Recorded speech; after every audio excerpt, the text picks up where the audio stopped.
boy Smitty, man, how you going, bro? Man. My boy Smitty, man, how you going, bro? Man, hey, listen. How can I not be going well after the draft?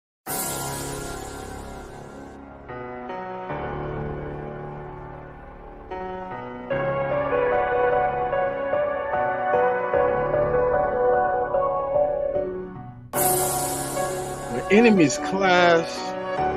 It's a thin line between love and hate. Casualties will be made. Mistakes will be overlooked. But today, training camp? What's going down, baby?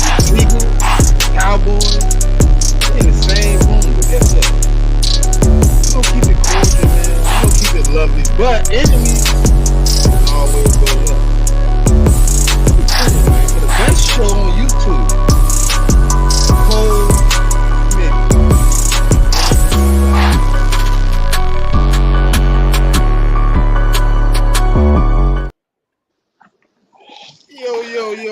Yo, welcome to another episode of When Enemies Clash, episode 13. We have some special guests in the building, man. Well, we're going to go ladies first. So, Lethal, how are you doing today, man? Good. I got back from training camp, back to my hotel like an hour ago, so I'm feeling good. Saw some good things. Saw some not so great things, but overall, I'm good. And it's my birthday. Happy birthday. Happy birthday. My boy Hotta, man, you know, straight off the mic. What's happening with you, brother? What up? I'm good, man. I'm straight. I'm happy to be here, man. How y'all doing? Good, man. It's football. We got the always intelligent, talking smooth Mr. Dom. How you doing in the building, Dom? You know, I'm blessed, and so then I try to bless. So I'm ready to grace this space, give y'all a little bit of the action for the Cowboys, but then also to hear about, you know, what's going on in Philly. Oh, yeah. Y'all are the champ. So yes, sir. Yes, sir. It is, man. Let's get into it. So, Smitty, man, you think since y'all won, you know, the NFC, the division, we're gonna start with y'all on what's going on with the training camps. From what y'all read, hint, read. What's going on with y'all team, man? It's looking good, really, bro. Like the only person that's really not surprising, you know what I'm saying, is Jalen Hurts. You know, he doing what we expected. You know, it might be a small increase in what you seen last year to what you see this year, but I think the guys around him are starting to really lock in. You're starting to hear more about, you know, Devontae Smith having good days, AJ Brown having good days. You know, you got a dude in Joseph Nagata who just got here from Clemson. He having great days. He looking like he might be our fourth receiver, man, right now. The receiving room, like the running back room, people want to talk about they don't want to talk about the receiving room like what we really brought in Rambo and Hazelwood and Ngata and Olamide Zaccheaus. Like they don't really want to talk about the additions, but these guys really looking all right. I mean, today I wasn't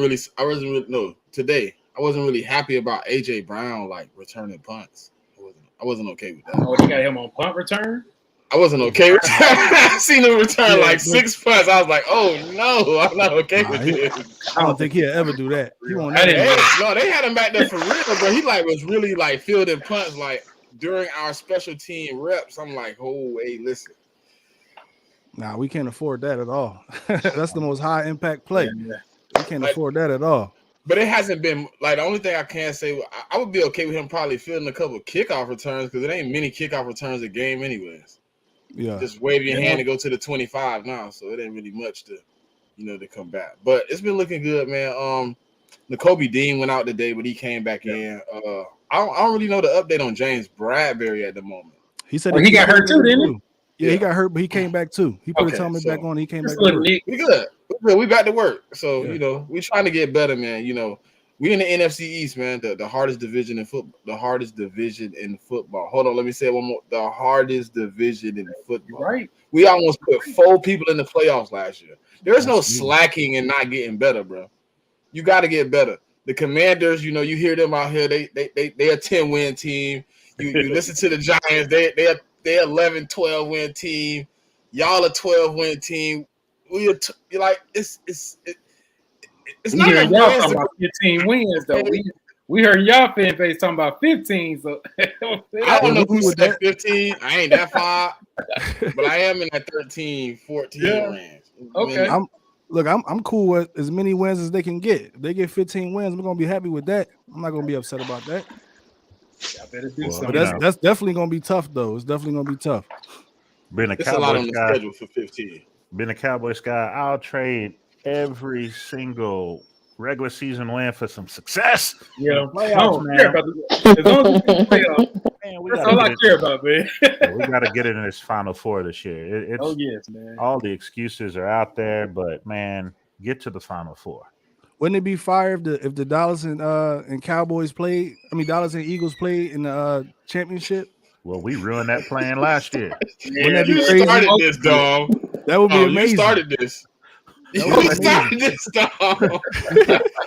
We wet the bed People on gonna that be one. harassing me on Twitter now, talking about we need Smitty in here because he gonna be reasonable.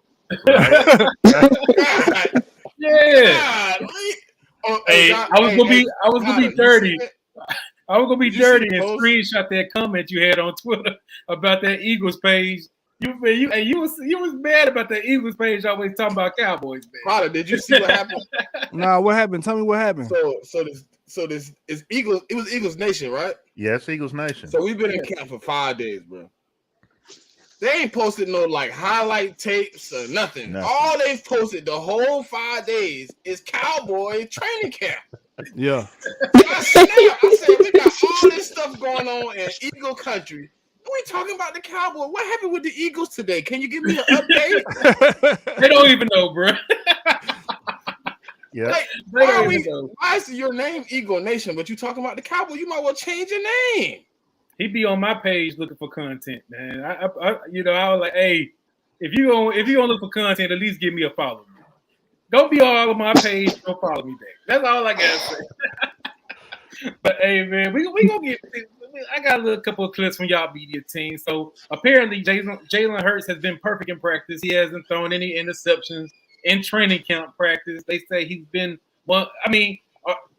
from not seeing the clips. I just want to know, how do y'all feel about it? How are you gaining a lot of praise for this, or is it just practice? Well, in totality, he's 56 or 72.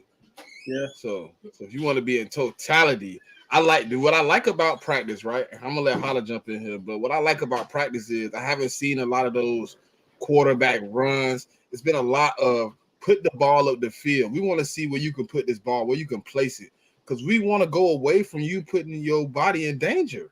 Mm-hmm. I really want him to take that, and like he said today, his first attribute is passing the ball. Second attribute is using the mind. Third attribute is running. In that order.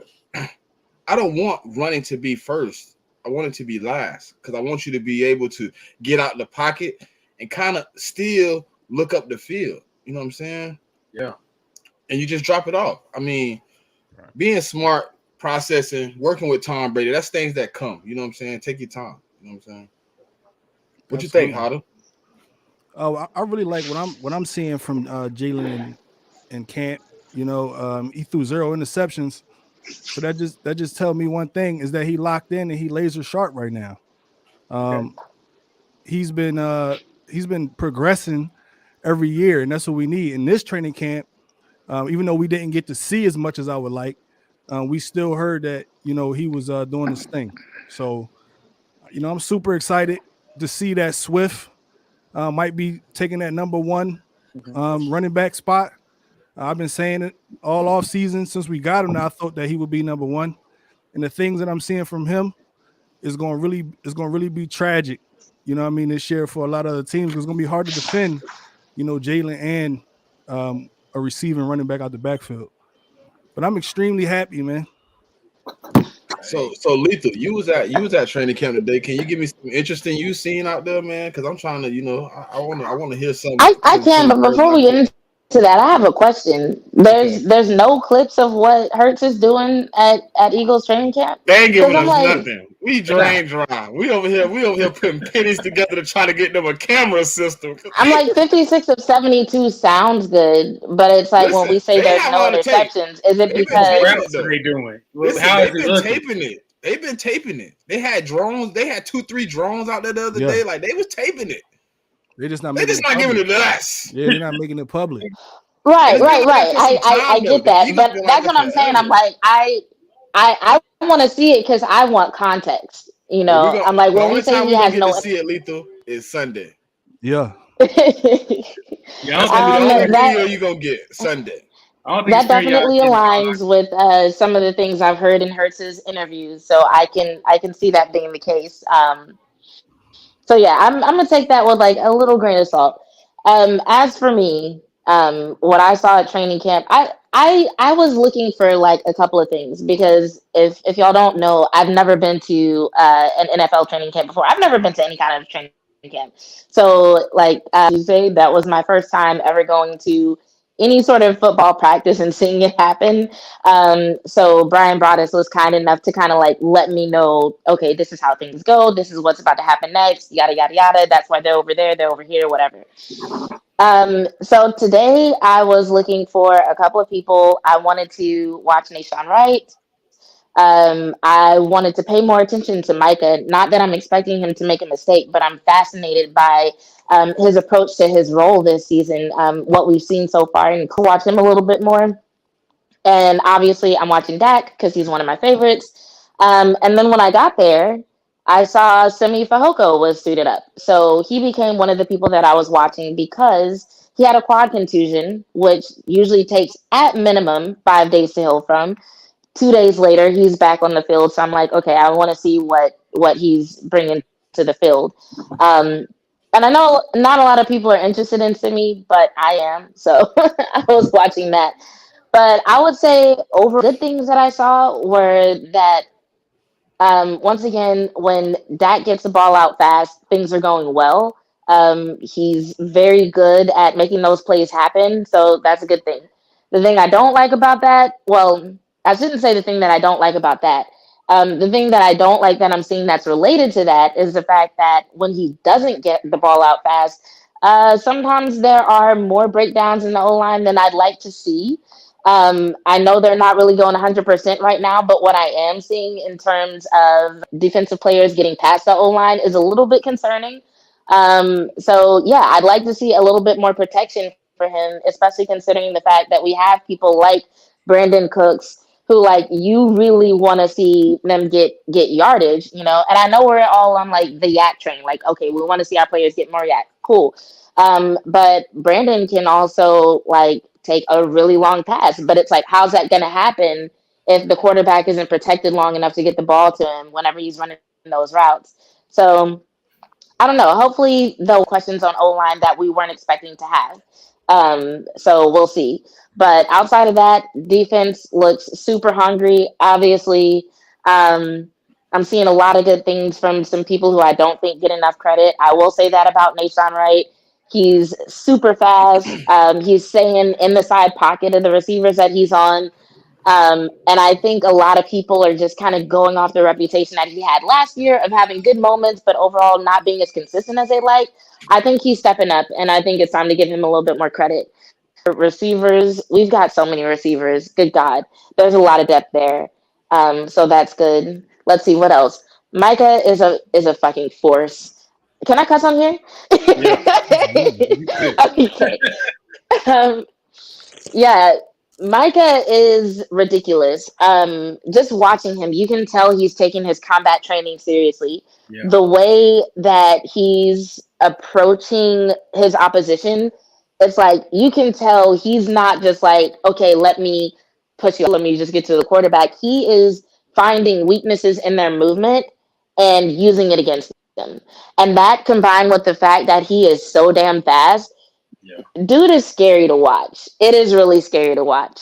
And that might even be part of the reason why our O-line looks so disheveled, because there's so many times that they're having to double team him. I even saw it on Tuesday. At one time, it looked like they were triple teaming him, like just trying to figure out how do we stop this guy I got a from question. getting to the QB. You know, How many snaps What's did up? he get at edge? Was he mostly edge, or was he playing a little off ball? I mean, what we looking at? I mean, Yeah, Micah's. it was mostly edge. At least when I was paying attention, it was mostly edge. Yeah, He was on Tyron Smith like most of the time. Like him and Tyron going at it crazy.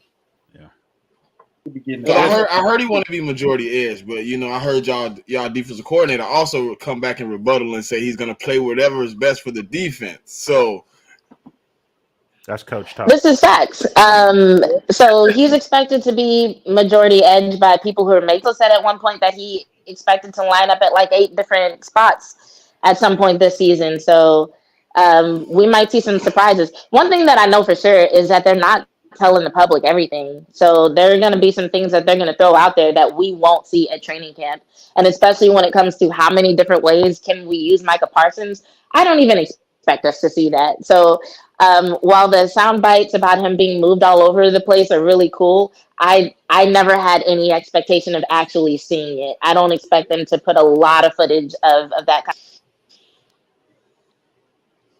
Hey, to speak off of what you know, as far as Dan Quinn telling the public, you know, we're gonna play him whatever. I wouldn't take what Dan Quinn nor Mike McCarthy say at heart. They both can lie to the public, especially Mike McCarthy. You know, this whole thing about the media saying we gonna run the ball, we want to run the ball, and then we got all these wide receivers. I just learned to take what Mike McCarthy, especially him, just take him lightly, and that's what I like. Lie to us. Don't let a lot of stuff go out, especially with you being underneath Jerry Jones. You know what I'm saying? We want to keep everything nigga tight. Why would we want the world to know what the hell we do? You know what I'm saying? So Yeah. I would say take it with a grain of salt. Maybe he might play anywhere. Maybe he might be at edge, but we ain't gonna let y'all know. we're not worried. Yeah, and I mean we have to think about the fact that like we see a couple of hours of practice that we don't see. They're having meetings that we're not privy to. So who knows what they're planning, you know? I'm just excited from what I have seen. I've seen our players doing very well. The skills that they're executing well. So I just feel like whatever they end up doing, it's going to be executed well. But I think we're going to see some surprises once we actually get into the season. Yeah. What you think, John? Man, you was out there last week. And you know, we all been following on the clips that's being released. How do you feel about anything that's popping out that you find intriguing about the team moving forward? Yeah, to me, the number one thing that stood out about this team is the defensive side of the ball. There are so many leaders on that side, and not just rah-rah guys. These are guys who are super productive that actually can bring something to the game, and then they practice just like you would want them to play in a real game. And so that was the number one thing that stood out. No matter what level of the defense you were looking at, as I'm, doing my little pictures, every snapshot I got, I saw a leader in that snapshot. So we got a nice blend of young guys with experience, men who still got something left in the tank. For example, Stephon Gilmore, that has been a godsend of a trade for the Dallas Cowboys. What he's able to do, not just for our cornerbacks to watch him coach up our receivers, for him to take CD Young to the side or CD Lamb to the side and be like, hey, young cat, like you did this on me in this route. How about you try this? So giving him those nice little savvy things that could be utilized against the opponents, that's what I like to see. J-Ron Curse is a beast on the back end for us, one of the better safeties covering tight ends in the league, locked down some of the most elite tight ends last year. Hey, Don, what school he went to? Oh, man, Clemson. Okay. Yeah. Clemson kid. But yeah. I was over here thinking, I'm like, did he go to – I'm like, he went to some orange. Did he go to Syracuse? So like, no, it's Clemson, I think. Yeah, so the main thing is like the defense overall is the better unit on the team, and they've been dominating the practices. I think it's like the opposite for you guys. As I see things trickle out from y'all's camp, it seems as if the offense is having their way with the defense. But for us, as a fan, I want to see our defense win the day because really they're the ones I think that's going to take us into the playoffs. But we need our offense not to be lagging behind too far, because they'll, take us over the top, finally get us into that Final Four, because that's the side of the ball that's been hurting us the last 2 years. So overall, man, we have a very deep roster on defense. Our defensive line looks great. The interior of the line, which had been a problem, man, they're stacked. And so we got 3 guys over 330 pounds that can push the pocket from the middle. And then our edge guys are primed and ready. So it looks good on that defensive line. The one area that we were concerned about going into this camp is the linebackers. And I've put it out, like, our whole NFC East has an issue with linebackers, both starting with experience or lack thereof, but then also the depth is a major concern. So it's been nice to watch Dallas. While there, I was shocked at how fast flowing, how athletic our linebackers are. So in Dallas, we see a lot of nickel and a whole bunch of dime. So we really just need 2 guys to step up and perform, because we use a lot of safeties to help us play some of that, in the box linebacker type stuff. Jaron Kearse being one, Donovan Wilson being another. So who's that third linebacker that can step up for us? And it looks like our third-year guy, Jabril Cox, that we've been waiting to see come along. If you watched the Dallas Giants game last year, he was the one that made the sideline to play, hit Daniel Jones, knocked him out the game. So, we're looking for big things out of that unit. But if I'm being honest, that's the unit that I'm still a little bit concerned about, just because of the youth. Yeah, I'm definitely concerned about our linebacker. Like, I'm okay with Nakobe Dean, but outside of that, it's been a revolving door right now. Like, everybody under their mama been at our linebacker spot and our second safety spot. Like, both of those spots right there kind of concern me. But if I was gonna have to go get one, I have to get one. You know what I'm saying? The other one I wouldn't be so scared about, because they kind of coincide together. So I'm thinking, it's probably gonna be a move made at some point for safety, because that's to me, Sidney Brown is making a move up the depth chart. But if he's so far down the depth chart, how much faith did you really have in what he brought to the table when you brought him into this team? You know what I'm saying? Like, I'm high on him, but were you high on him? So I don't want you to put him in a crash dummy situation if you don't trust him, because I don't want you putting him out there and you got to simplify the defense because he's on the field.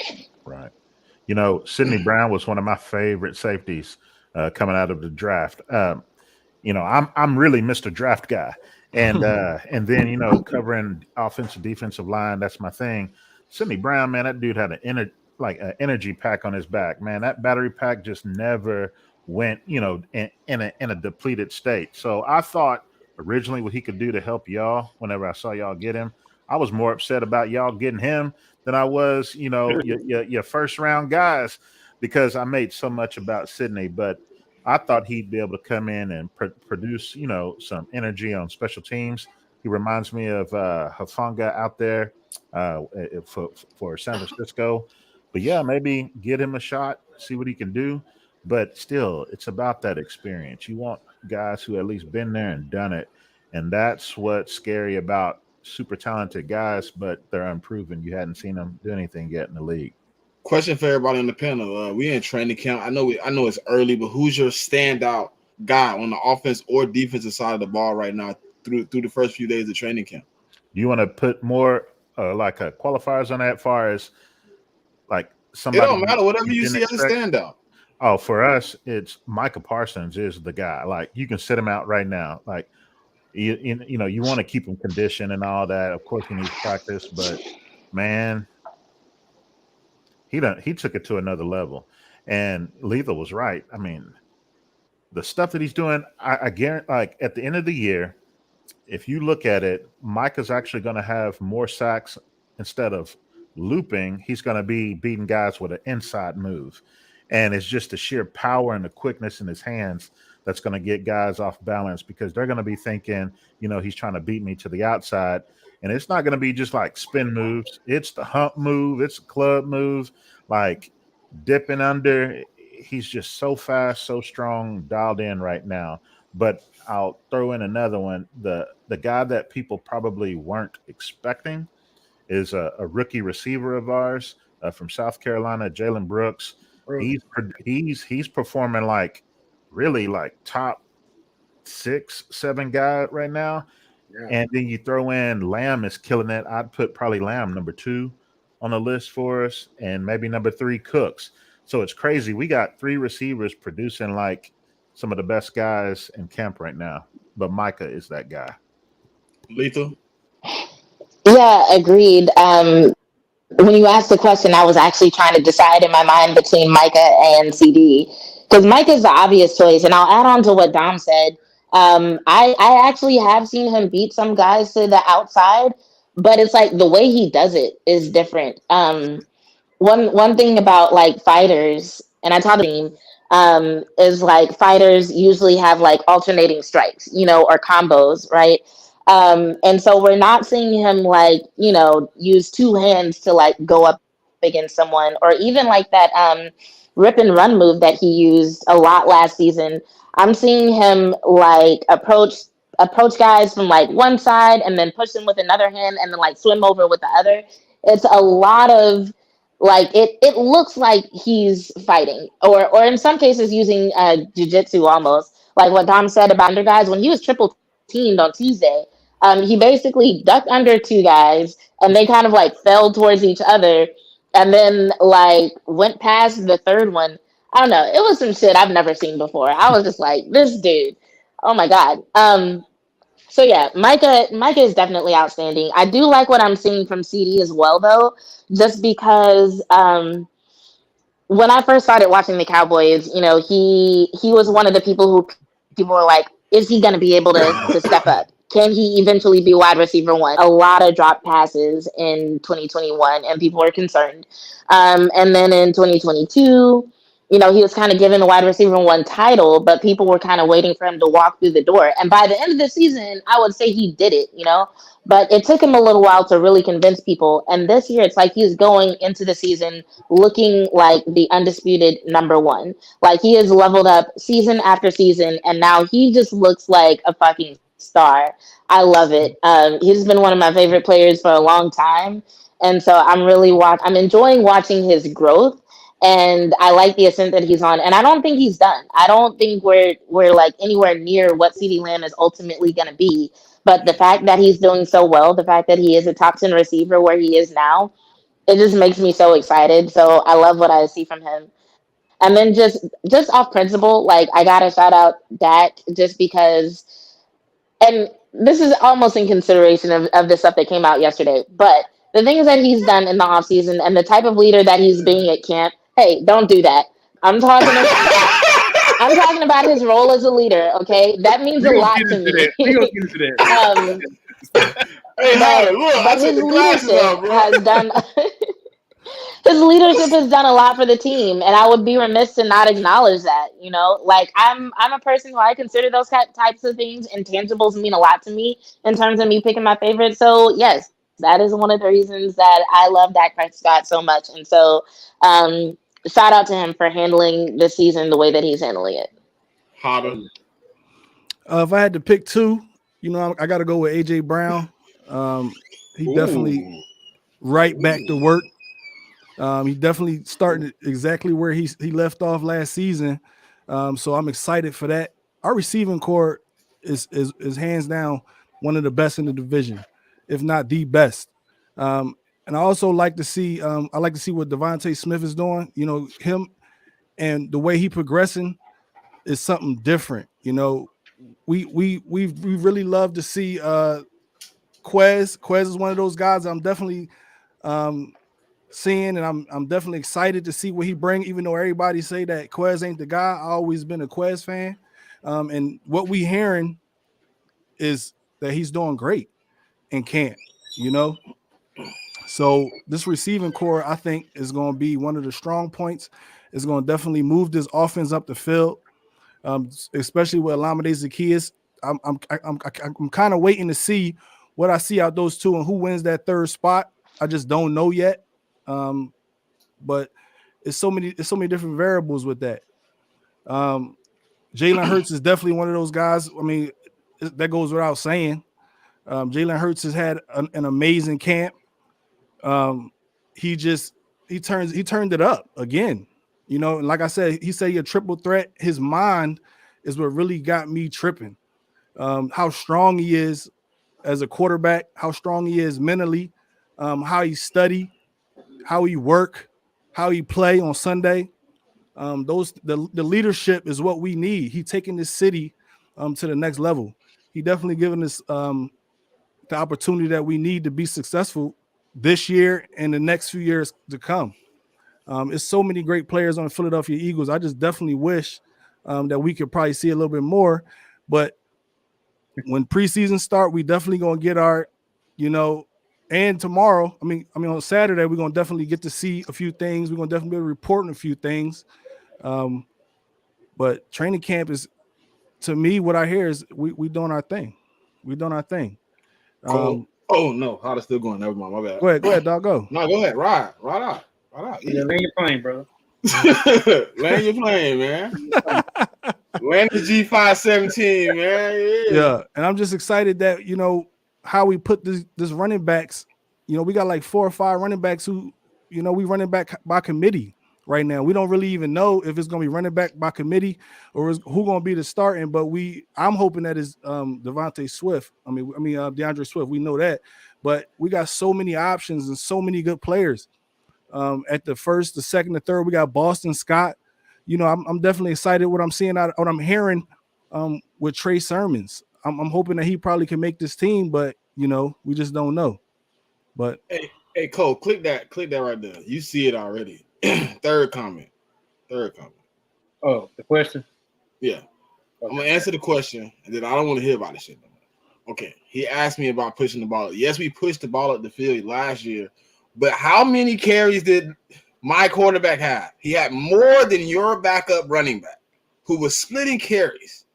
I do not want to see him in that range. I want him to get under the 100 range. When I say pushing the ball, I'm adding in another 70 or 80 passes that we didn't perform last year because my quarterback was running the ball. I am trying to get to a more even offense where my quarterback is not in danger on every play. Chicago, he ran the ball 18 times. Bro, it's running backs in the league that's been in the league 10, 15 years. They decorated, and they're on a team right now where they can't even get 18 carries.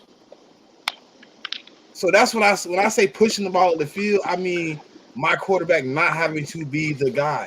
And we were 3.4% in the check down rate. We were last in the league. That's why I want more of those too.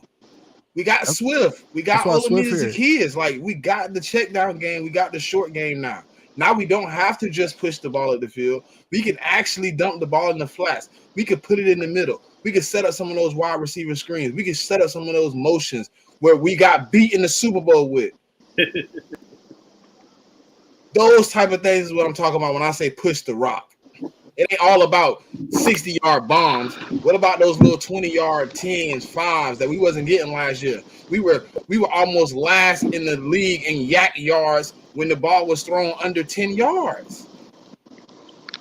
Those are the type of things I'm talking about when I say pushing the rock. All right, Cole. So who your guy is, Cole? Then I'll come back to my guy. So we'll be doing like 2 of each. Yeah, you can take 2 of each. Yeah. Okay. So as far as offense, I would say what's really been highlighted to me, of course, CeeDee Lamb. Man, it's hard to even do 2, man. I'm gonna do 3. CeeDee Lamb, Dak Prescott, Brandon Cooks. Man, that's all I gotta say right there, man. They've been killing the game. I gotta give it to my guy Dak, man.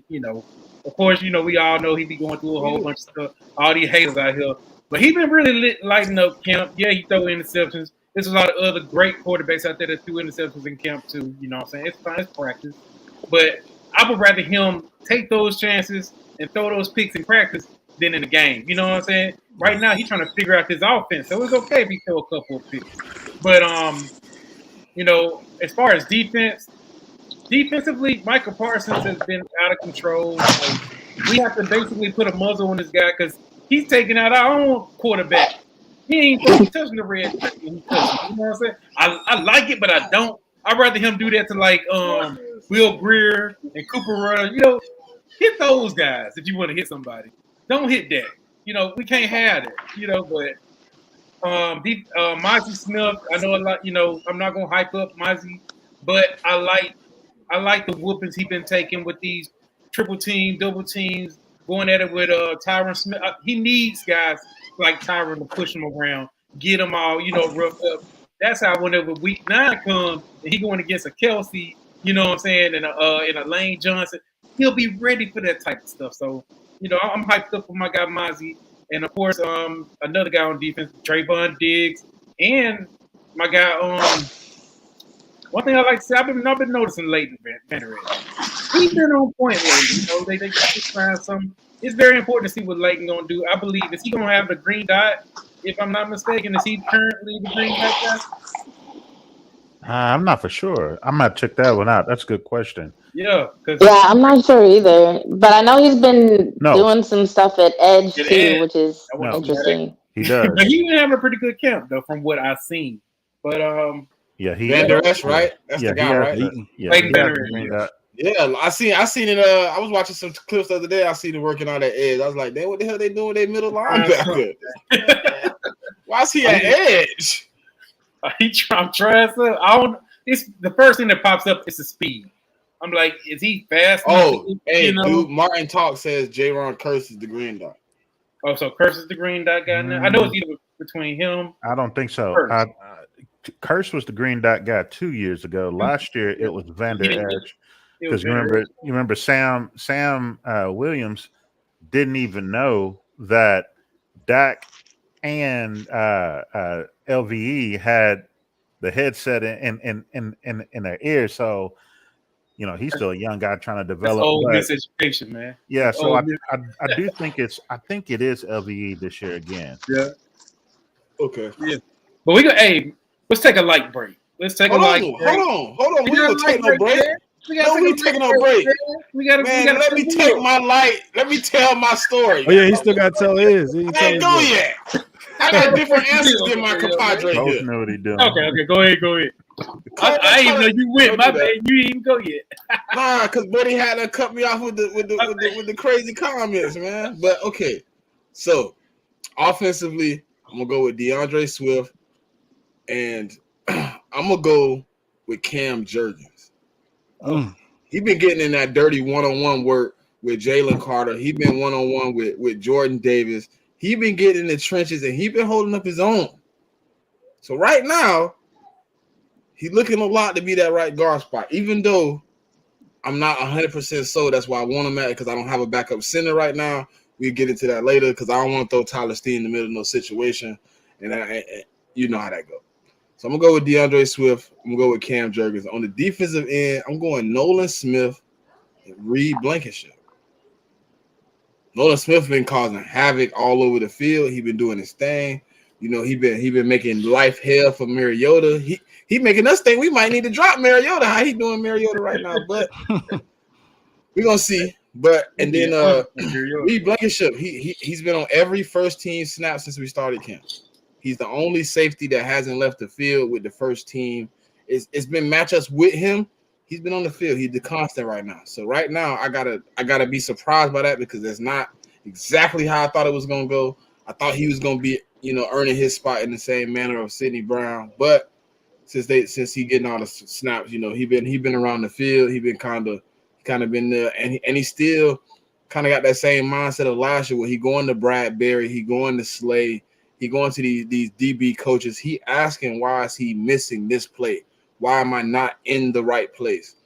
And he want to know. He want to understand. And I understand. When you're a UDFA, you got to do a little bit more work. You got to seem like you wanted a little bit more than everybody else. But he's in a situation where he's showing it, and I can't do anything but give him kudos. Now you can take your light break. Oh yeah, man. I'm just trying to feel, man. What you trying to glaze the honey bun over there? Yeah. We gotta go ahead with a shout out to BLS. I can't say BLS. BLS. Dumb from Pick Six Sports. I got the links in the in the chat, and my guy Diamond Crew. Appreciate you. I just shot you a sub, brother. Hey, I appreciate you, look man. up to all these guys on the panel, man. Like they bringing out great content.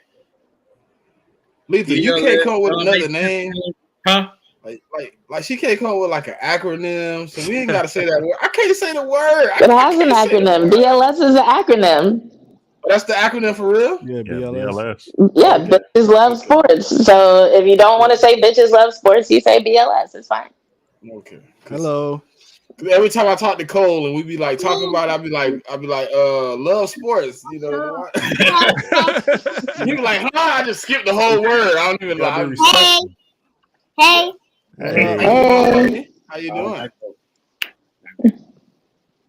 All right. But yeah, give a sub up, like up. Let's go ahead and grow these channels. Hey, I've been Yes. very impressed. I've been very impressed with your channel, Lee. You've been bringing in some superstars. I've been like, dang, man, I had to wait in line. But nah, for real, I like how our community is with Botch. You know, he came on my stream one time. I was like, brother, I didn't know you knew who I was. You know, so it's great to know people, with that high mark coming down and showing love to us that's starting off. Who had Voch on the show? So well, she had Botch on her show starting off. I had Voch on the Hey, show. Yeah, that's listen, love. can you shoot out a little memo? Just a little memo. Just tell us Smitty want to talk to him for like 32 seconds. I only need 32 seconds. I just want to hear him say everything he said 2021-22 preseason. Oh, speaking of Botch, he in the building, man. There you go. Shout out to Yeah, you. yeah. Hey, Voch. I done spoke Listen, him up. I know you big time, bro. I know you big time, bro. But I just need like 5 minutes of your time one day. Whenever you get time, you can come on here. We can do it. We can do it right here on Win Enemies Class. Just 5 minutes, man. I just want to hear your take on Jalen Hurts and AJ Brown after we just did what we did. That's all I want. Can I throw something out there while you talking about this? Yeah. Then if you want Voch, I need LB. Oh yeah, because he be ducking and dodging. I need LB. I need LB. LB be ducking and I dodging. need LB and I need lowercase Tom Stakes. Oh man, hold on. You can't do my boy Tom like that. Hey, No, lowercase Tom. For what? For what? What are you talking to him about? all right. So I continue to hear these same old arguments about Cowboys fans don't hold Dak Prescott accountable. Yeah. Who are you talking to when you say that? Oh, the Twitter. Oh, you come on. Where you been at, Don? They be on there. They be on there buying every excuse they can. No, like where have you been store. at? Well, hold on. If he's talking to his real friends behind the camera who represent the new media for the Dallas Cowboys, are you talking to them? Because them guys that he run with, who are Cowboys guys who are plugged in, they hold Dak accountable. So you ain't talking to them, but then he try to, crap on, the uneducated part of the fan base. Every fan base has that. So you can't come up here and try to, sound logical by using the uneducated part of the fan base as your argument as to why you continue to crap on Dak. So don't try to then, act like you're giving him props by saying, oh, he's a great leader. He's got the intangibles. Dak is a good quarterback, but hold him accountable. It's like, bruh, he's being held accountable. The only reason why guys like a Coles, me, BLS, some of the other educated people, those guys who are higher up right now in this game who represent the new media for us, the only reason we do then put as much, positive things out about Dak is only to combat guys like him, guys like lowercase Tom. So we only bring those things out in defense of Dak while knowing that our guy needs to get us over that hump. Yeah. But we feel like he has what it takes to get us over the hump. You'll never Can I add to that though? Yeah. I feel like it's not even just to defend Dak. Like I feel like when people are talking about what Dak has done wrong, they're only telling part of the story, And so if you want to tell the full story, it's like we're defending Dak or we're making excuses because we have to list all the good things because nobody else is. Even if you look at just what's happened during this offseason, since training camp started. I've literally been watching mainstream media, and every time I watch them, I'm like, have they listened to any headlines, any interviews, any news coming out of the actual Dallas Cowboys camp since like March? Everything that they say sounds so old and so outdated, but it fits their narrative, so they go with it. So we're not holding him accountable. I just think it means that we're holding him accountable and we give him praise and we add context and we consider the nuance of various situations. Like he's had interceptions at camp that I want to speak on, but I literally don't speak on it because I don't feel like people saying they're making excuses for him. Like one of the interceptions today, it was Stephon Gilmore was on Simi Fehoko. So yes, if you have like one of our best cornerbacks on our wide receiver 4, maybe 5, depending on who you ask, like, yeah, shit's gonna go awry. Or to go on Twitter and say that, people would be like, oh, you're making excuses for Dak. It's like, no, this is a fact. I know what I saw, you know? What's that? So it's, huh? Plus, it was out of bounds anyway, so it didn't count as an interception. Yeah, so it's just really frustrating when those things happen. That being said, Dom, leave lowercase Tom alone. The reason why I asked like why you wanted to talk to him was because like I just feel like that would just be a bloodbath. Like y'all do y'all thing on Twitter. You do not need to bring him on the show. All right, hold on. Smitty, y'all My had problem. He the low hanging I fruit. had time on the show, but listen, my problem with a lot of the fan base in Dallas, right, is when you start telling them what you really feel about Dak Prescott. You're like, look, I like. Okay, look, I'm gonna put it like this, Dom. I'm a Brett Favre fan, but you know what made me not be a Green Bay Packer fan? I didn't like the turnovers. I just didn't. Right. I didn't think that was winning football. I like Josh Allen. I don't like the turnovers. I just don't. So when I think about Dak Prescott, I'm like, if it wasn't for, and it's not even like he's a big turnover guy. Like, if you look at his numbers, he's not turning the ball over 20, 30 times. It's the moments of the turnovers. It's like fourth quarter. Not really enough moments, man. Y'all, the last 2 years? Well, that last one in the The playoffs. moment of the turnovers? Yeah. The playoff game was a moment. That was a moment. You got to admit that was a moment in the playoffs. It I was can a take regular season fuck ups. I could take that. Wait. Hold on. I need clarification here. I need clarification. You saying that you like Dak Prescott, but because of a few moments that he had in one season out of his entire career, that made you turn away from him as a quarterback altogether? I wasn't done. If you'd have let me finish, it's the turnovers and it's the go ahead. playoffs. It's the playoffs too. But It's the playoffs too. He has showed, according to Coles, the man has showed up 2 times in 6 games. He showed up in the 2016, his rookie season. He didn't. Showed up, We didn't. and then We didn't lose because of him. We didn't win. Y'all lost to the one where y'all won and then lost to Seattle, right? Yeah, we won against we won because of him in Seattle. When we lost because of the defense against the Rams that same year, the Rams that went to the Super Bowl. Okay. Dak didn't lose us that game. The defense did. Now in 2021, that's different. A lot of stuff went bad. Okay. The two games against San Fran, who lost that game? And which one? The first one or the Both second? of them. The last one. The first one? Both of them on Dak. It's still content. It was Listen, 14 points in that game. Listen. Hold on, wait. My son You all on one player. Look, my son is in middle school, right? My son in middle school, right?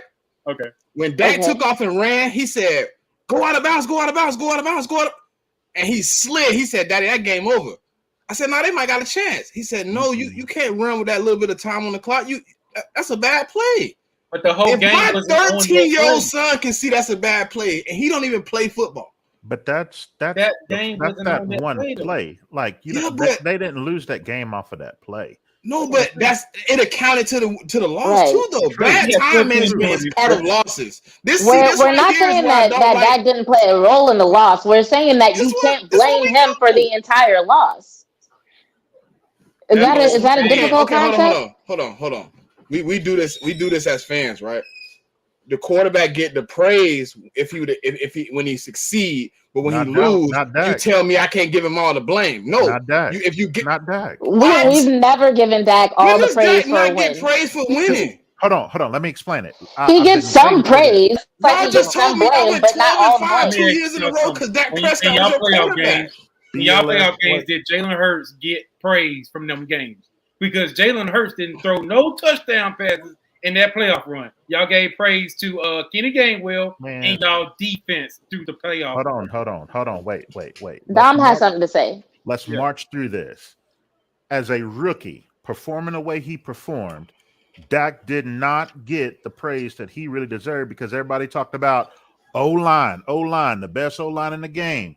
And then Ezekiel Elliott doing what he was doing in that backfield. It was all about the run game. And then the defense was solid enough, but it was all about really Ezekiel Elliott, the run game. The second Dak got paid, then it was about the contract and about how, he's only an intangibles guy. He don't have the arm talent. And then it shifted to the defense last year. Like every time Dallas has some success, even within our own fan base, you got fans over here talking about they want Romo back. Oh, we should have brought Romo back in whenever they went to that playoff. Right. It's like, man. Last year we had fans trying to say Cooper Rush was a better quarterback than Dak Prescott. Right. Statistically, the offense wasn't high, but Cooper Rush did not lose games until he met us. Until he got to Philadelphia, a real team. He lost. He was winning games. He was 4-0. Even those wins in context, it was poor offense on the side of the Cowboys. It was just a great defense really doing that thing, because nobody in their right mind would have said Cooper Rush is a good quarterback. In fact, he was available this offseason. Nobody got it. If we say it was a great defense, and Cooper Rush is a good enough quarterback to where he didn't completely fuck it up until he got to the Eagles when he just seemed like he was at a loss of what to do. Right. So, I mean, he did what he was supposed to do as a backup. They simplified the offense to make it easier for him to manage.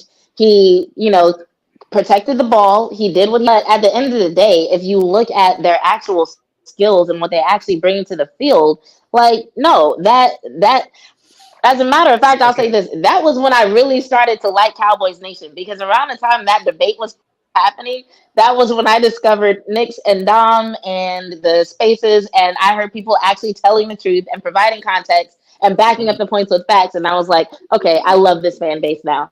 Let's do this. Yeah, it's been insufferable for anybody. The thing I was saying wasn't about fans like you though. What about the fans that be like, oh, you got to take some of his interceptions away because no, it's an interception. It happened. Even if it ain't his fault, it happened. It go on your Cowboys fan base is too large to try to hold every single segment of the fan base accountable. There's so many people. I hold my fan base accountable. That it's like you're going to like the way the fan base is larger. That means the segment of our fan base that is a bunch of idiots and a bunch of dick riders. That segment is also larger than other fan bases. Every fan base has those people, but with the Cowboys, there's just so many of them, and they talk so much, and they're catered to and pandered to by the mainstream media, which only makes them louder. It only makes them talk more. So it's like they stand out more, because basically the conversation in mainstream media is between those fans and the talking heads, because the talking heads can take their points and whittle them down like baby food and feed them to people, and then get their sponsorships and their ad dollars and their clicks and engagements and whatever. And so that's all you hear. And it's like for the conversation holes are trying to have, you have to actually like seek that out. You have to want it. It's like when people say eating healthy is hard. It's like, is it really? Like, the food considered healthy is some of the simplest food that you'll ever find, but you won't get it through the McDonald's drive-thru. You're gonna actually have to find a restaurant you like. You're gonna have to actually find recipes that you like. But is it difficult? No. You just got to do something different than what all the people around you are doing. Hey, Hada, if Dak was in Philly for the last 8 years, how many of those years you think he would have been our quarterback? Oh, he'd have been gone. Because we know which game would have killed him. Let me ask you this while y'all on this subject. Going by how y'all front office is and how they treat their quarterbacks, I mean, I think Dak could probably get y'all one, honestly, because he's not dealing with a clown or front office. He'll be dealing with somebody that's handling the team professionally. I would like that stricken from the record, because we're trying to get the media credentials. Stephen Jones, he did not mean to say that. So right. Right. I'm Hey, chill out, bro. I'm like, did he just say that? we trying to carve. We trying to carve. Yeah, that's why I say I can't go to the Right media now. party. I'm gonna put it this way. I'm gonna say it this way because I think it's important that we tell the truth. But in Philly, would they have ever hired an offensive coordinator with zero experience? I We know just the did it current last year. offensive We coordinator just did it last doesn't year. have any. We just did it. Huh? Shane Steichen never called an offense ever in his life. We just did it. You're right. Was he a Shane coach? Steichen never, No. never, Yeah. Wasn't no college at least though. She no, wasn't- never called a play in his life. but she wasn't done either. It was more about the guys already in place before you. 2 times now, we Hold basically on. had the offensive coordinator in place who was inexperienced before we even Who had our was head who Kellen was coach. the Moore? two? Kellen Moore and Jason Kellen- Garrett. Jason Garrett. Oh, Jason Garrett had the Jason- job as an offensive coordinator before the head coach was even put in, and then it was like coaching waiting, and then he got the job, and then like we repeated that same old history. So like it's finally looking He missed nice, the 8-8. That was Jason Garrett for sure. man. Wait, are y'all saying y'all's current offensive coordinator never called a play? No. Last The year. coach from Last coach year. that Oh, the went to last the one. Super Bowl, Okay, Shane okay. Steichen. I was like, wait, I'm tripping. So I got a question. Do y'all think that Kellen Moore was the problem? Yeah. Context. Give us a. Go ahead. Go. Come on, Don. Give me the context there so I can get clued in. Y'all can explain it better than me. Everything y'all said about y'all's defensive coordinator and why y'all lost last year, we say the same thing and think that same thing about our offensive coordinator. Now, y'all had an all-time great defense. We had a statistically great offense. But you knew that when it was crunch time, when it was really ready to be efficient, putting your team in the best position, like getting that game plan like ready, and then having a counter punch whenever you get punched in the face and your original plan didn't really go the way that you expected, that's when you knew, man, the wheels done fell off. So it's that same idea that we feel like y'all about your DC, your last year's DC. It's that addition by subtraction. Hey, Dom, So with the 2 games that pointed out the best for you, would it be the Jags game and the Green Bay game? To my last year, Smitty? The Jazz game, I thought they had one in the clutch, and then Kellen Moore was Pitt. not running the ball. That He that didn't put was on the ground And at Dak all. is I'm the like, Dak what are throw you pick. doing? Yeah, that one was number But one. he got put in that position with now Harder. The one thing I will say, that's the one pick I felt like he got put in that situation because he shouldn't have even been throwing the ball Right. that late in the damn Yeah. game. Yep, he Yeah, should have been true. running. And in the whole game, Dak was off. Again, we held him accountable. We knew that the whole game. You go back, you look at tweets in game or look at our thread. We're like, Dak ain't seeing the field. Like this is not his day. Why are we still passing the ball up the way that we were up? Like put it in the defensive hand. Can I interject here? Go ahead. I just want to interject before I get too far away from my point because Steichen. So he was Quarterback an coach for Chargers with What? Phillip Rivers. He was a quarterback coach for the Chargers and the Colts. Should have been. and he was an offensive coordinator for the Chargers, and he was at least an offensive quality control coach before that twice. I remember he was a So quality my control. point I remember him was, being a I coordinator. don't remember him being over. You know how they do those right? coordinators Well, sometimes. he's listed as offensive coordinator for the Chargers in 2020 and 2019. But my point is, Kellen Moore didn't have none of this. Like I'm looking at Steichen's career history. Offensive assistant, defensive assistant, offensive quality control coach twice, quarterbacks coach, interim offensive coordinator, and then finally OC for the Eagles. But he never called plays before he got here. Kellen Moore didn't have any of that though. What did Kellen Moore do before he got the yard? I don't even know. He was our backup quarterback. He's a Good. Nothing. He was a backup quarterback, and then they made him a quarterbacks coach, and then they made him an OC. That was it. Like he was just in the building, and they decided they liked him. Essentially, is what happened. Yep. Same thing with Garrett in a sense. And then they kept him around for years, despite everybody saying, like, "Hey, it looks like something's lacking in his play calling. Like, maybe we should, get him some more experience in another role or somewhere else, and bring in somebody who knows what they're doing." My fault, Lethal. It was more Jonathan Gannon that was in the shoes of Kellen Moore than Steichen, because Jonathan Gannon 2020 was a DB coach, and then he got promoted to defensive coordinator overnight. Yeah. Well, basically, Okay, you know, I would say that's a and little bit more comparable.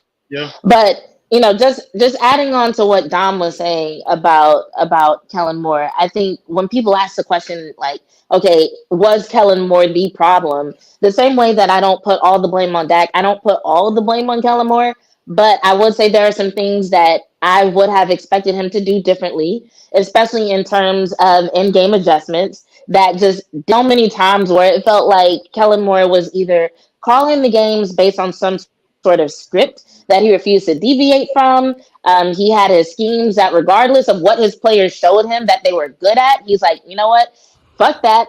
I want to call the plays this way. Sometimes I was like, I wonder if he did that because it looked pretty on paper. Like mirror routes, like it just didn't make sense for the skills that we had on the field. Like, huh? Triple verses on third down. Man, yeah, the You know. cute stuff. So Like the option route thing is kind of what killed me because y'all kept telling me about and that. here's I'm trying to here's see my it. major point when it comes to all this. If you look at all the losses for the last 2 seasons, most of those games were lost by 7 points or less. So we're talking about one possession. So in other words, a handful of plays each season could have made the difference. So I feel like if we had a more qualified OC, maybe those handful of plays could have gone differently and we could have gotten different results. Talking about a losing team that just like shit the bed every single game. We're talking about a winning team that somehow managed to lose some very important games. We're not talking about entire games that were lost by like 20 points or anything like that. One possession in most cases. One possession. So if we're looking at maybe one drive, a few plays that if they would have done something different, we could have gotten different results. And so I think that's why when Mike McCarthy says we need about a 30% change in the offense, I think that's what he's referring to. He's looking at those situational circumstances that just like, hey, that should have been called differently. We have players with certain skills that could have made this game go a different way, and we need to use them according to their strengths and to their skills. And that's something that Kellen Moore didn't do. Yeah. And you know what? I'm gonna bring up a point. My guy Nick's brought it up. That 30%, ignore that. Coles, you even mentioned it earlier. McCarthy be lying. It's gonna be more like 50%.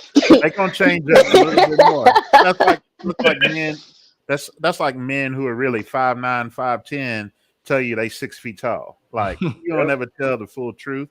So yeah, you bring up some good points. Yeah, ultimately, man, it came down to we were so predictable on our run plays on first down. We were running between the guard over and over and over, running into brick walls. A couple of years ago, the issue was red zone efficiency. We would drive the ball between the 20s like it was nothing, and then we'll just call some cute play like Cole's alluded to. It's like, what are we doing an end around for? And we've been pounding the rock, and then it was the bringing back the option route. It's like, okay, what are we doing? But the efficiency with the run game was a problem. It wasn't that we didn't run the ball enough, because you look at the overall numbers, we ran the ball about 48% of the time last year, but it's the type of run. And so that's what we're wanting to see out of Mike McCarthy. And they're spending a lot of time in practice focused in on the offensive line scheme. We got in a new offensive line coach. And so you see a lot of them using like the single shoulder blocking. So because they're preparing for a lot of the combo blocks, we're looking more towards an inside power zone type scheme. And they're looking to finally punch dudes in the mouth, where there's a little bit of more finesse type thing in the run game. So it's looking positive. I know it sounds like we drinking the Kool-Aid, but yeah, I can smell the Dallas Kool. I can smell it from over here. I got a whole picture. But I think it's that blueberry lemonade. But the little bit of problems that we've been seeing the last few years, and hoping that they would change some things up. It's looking nice. Now I'll say this will be one of the last things I'll say, or I'll flip the script. As much as it sounds like I might be hyping up Dallas, which I'm not, the truth is we have a roster that should be, a contender. Like every team's fan base want their guys to be their team to be a contender. We are a contender. Y'all a contender. We got to catch y'all. Y'all up there in that top 2, overall roster. We trying to get there, but we up there in the top 4. Now, y'all though, your fan base, ooh, y'all are setting Hurts up for a mighty haul. Here we go, Hotter. How we setting him up for a mighty haul? He's strong enough to take it. He do the job. He's strong That's as it. hell. Y'all setting him up for that Wednesday. Hey, His mindset, A. give me my mindset. Yeah, like his mind saying nowhere near Wentz He mindset. better be winning games for y'all. That's all I gotta say. He got He that better money. be winning games because if he don't, that accountable thing, y'all gonna do him like y'all did Wentz. He got that No, we money. wouldn't do that with Jalen because that wasn't the problem with Wentz. The only problem we had with Wentz is he was weak-minded. He wasn't a leader. We already know that Jalen a leader. We already know that he gonna take this team and he gonna be the leader of it. He gonna show everybody that this is what we do. You know what I mean? Go ahead, my look at point. it. You know who else is a good leader? Never mind. I'm Who not a doing good leader? that. Say who a good leader is. She gonna say Dak Prescott. He a good leader.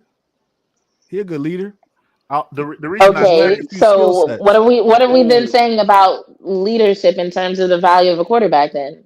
He just lacked clutch moment plays. Like he when his clutch moment plays, he don't make them. He Dak turn the ain't ball clutch. over. He You not said clutch. Dak ain't clutch? No. Hold on. What Wait. game you watching, bro? Bro, All he right. 2-4. He can't be that clutch. Come on, man. Okay, I'll He tell you this. 2-4. He can't be that clutch. I'll tell you this. Y'all going off one season? Right. How many of those 6 games was in his hands? One Small season? sample Y'all size. go- Small sample size. How is 7 years, 8 years a No. small sample No. size? That's a large sample size. I just don't No. think he have I'm it. just Now, telling you. Hey. Y'all When did is it this going? What with- is it going to take for y'all to give up on Dak? If he lose this year, are y'all still going to be on the Dak Man, that train? man can go out there right now and go 4-13, and they'll bring him back and they'll tell me the same thing they told me this offseason, that he's a great leader and that he's not gonna throw the ball away. Right now, Hotter. Well, last year Don't was believe in the Dak interception right problem, so why they now, gonna say it and again? they still tell you they believe in him when they don't Here's- believe in him. Here's my Well, thing. it's a lot of So, people who don't believe in him, and there's people that do. But hey, it's just the way it is. I'll give it to you. I'll give you my answer to that question you asked. The great quarterbacks in the league, even some of the greatest, those that are above average to great, you got many of them who hadn't won a Super Bowl. You got some that didn't win their first Super Bowl or the one that they may have until they were 31, 32, Like Peyton Manning. 34. Peyton Dak, Manning. yeah, Dak just turned 30. So that's why it's like, well, how long are we going to give him? Well, I'm going to give him as long as y'all gave Drew Brees, Peyton Manning. Just go through the gamut of them. Like, his career ain't over. He ain't like on a downslide. Like, Going that way took a long time to get him. so, but personally, man, it's like Dallas has a nice little 2 to 3 year window. Just looking at the current talent that they have on the team, the roster has churned so much to the point that, Dak is the only returning guy from that 2016 rookie team. And then guys before that were taken, we only got 5 others on the team. So this is an extremely young team. And I just got through saying we have like a top 4 roster in the league. So we draft well. Now we're starting to change our philosophy as far as trades, bringing in a guy like Cooks and Gilmore. We do more of that. That's going to be nice. In fact, Dallas has tried to do that the last 3 years, bringing in more named guys. It just didn't work. So now Don, they brought in veterans. You brought up a couple greats here. I just want to ask a question. Was their careers up until that point not better than the accomplishment that you've seen out of Dak Prescott in 8 years? Do you remember how people trash Peyton Manning? And actually, here's the other thing. When? I'm year 3. Only social media trash about him in year No. 3, and then this man came out and got an MVP. It was Put the league on fire in year 4. Remember, it was the same. It was the same lack of playoff. Couldn't get beyond the Patriots. People trash Peyton Manning. Then they start talking about where he was playing Peyton at though. He's playing in big games, not the divisional round. It still doesn't Tom matter. Brady was facing that man to go to Super Bowls, Dom. It's Exactly. different. But still, that's what you are measured to whenever you're a quarterback of the Cowboys. Even if we would have won last year against San Francisco, even if we would have gotten to the point of an AFC Different championship conversation. game, ain't nobody caring about that. Different conversation. No, it's going to be the Different same con- people You who gotta beat troll your y'all. adversary. It's going to be the same Do people. you remember who what troll happened to y'all Michael about Jordan when he losing. kept getting whooped by the Pistons, and then he finally beat the Pistons? They didn't care that he didn't if he didn't go and win on championship. They needed him to get past the adversary that you can't beat. It's just like playing a video game all day, and you get to the big boss, and you keep beating on him, and you keep losing and restarting, and you keep getting back to that same spot, wondering why you can't beat them. That's what people are asking about the Cowboys.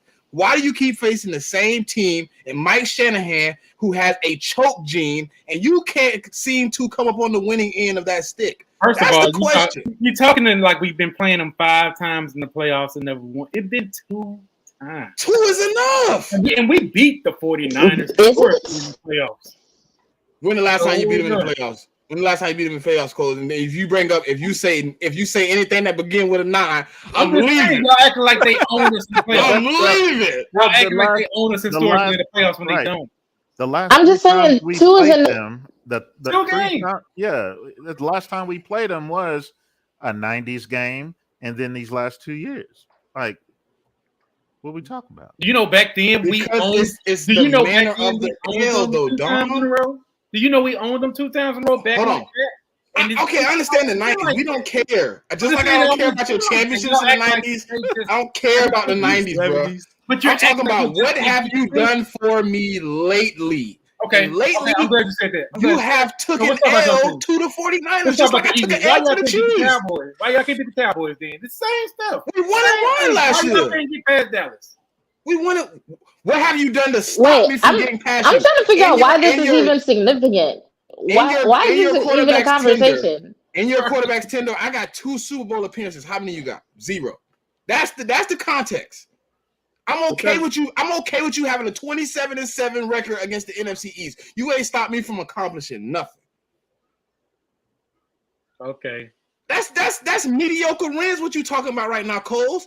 See, Mediocre? why I respect No, Dom man. is Dom said You it never real. had that If he's conversation. not in the Final Four next year, You don't need that he is conversation. on the hot seat with. He gotta on the go. hot seat with He him. has to go. He on the He hot has seat. to. If Dak Prescott goes out there in the divisional round and throws a game pick, and y'all lose again in the divisional round to San Fran again, I can guarantee you, if I call Dom and say get on the show with me, Dom gonna say I want that. Hold on. You But you just acting like described he always- a very specific situation. Thank You you. just described a scenario He where we blew end up in games the anyway. San 2 Francisco years in a row, and the lose scenario been due to close. Dak Prescott throwing a pick. That's That is 21 like 22. so. Hey, Holla, That's the last like time you seen Dak, a fucking only going off what Dungeons we and see. Dragons. I'm going off what I see. Like We're only going off really I'm what going we off what I see. see. That's all 2 we years see. in a row, So you you lost mean because to of tell Dak. me every playoff game Dak Prescott No, I played said last 2. in his The last career 2. ended with him throwing a The pick? last 2. The Because last that's what 2. you're trying to make it seem The like. last 2. The The last 2. last 2. That's not. I'm just that's- saying, like, why is this even a thought? Like, Right. why are we discussing this specific situation as though that not only are the Cowboys going to lose in the playoffs, but they're going to lose in the divisional round against the 49ers due to Dak Prescott throwing a pick. What the fuck is this? Hey, This Lisa, did that sounds happen like the twice? type of shit that we were talking about interception didn't earlier, happen twice. where But it's y'all like lose in the same where it's like round twice. mainstream media has talked about this scenario so much that It's a people are great just idea. expecting to see it happen, and they act like I it's didn't expect happened to see it happen. It 5 happened times twice. over the last 2 years. What the hell? Why is this a conversation?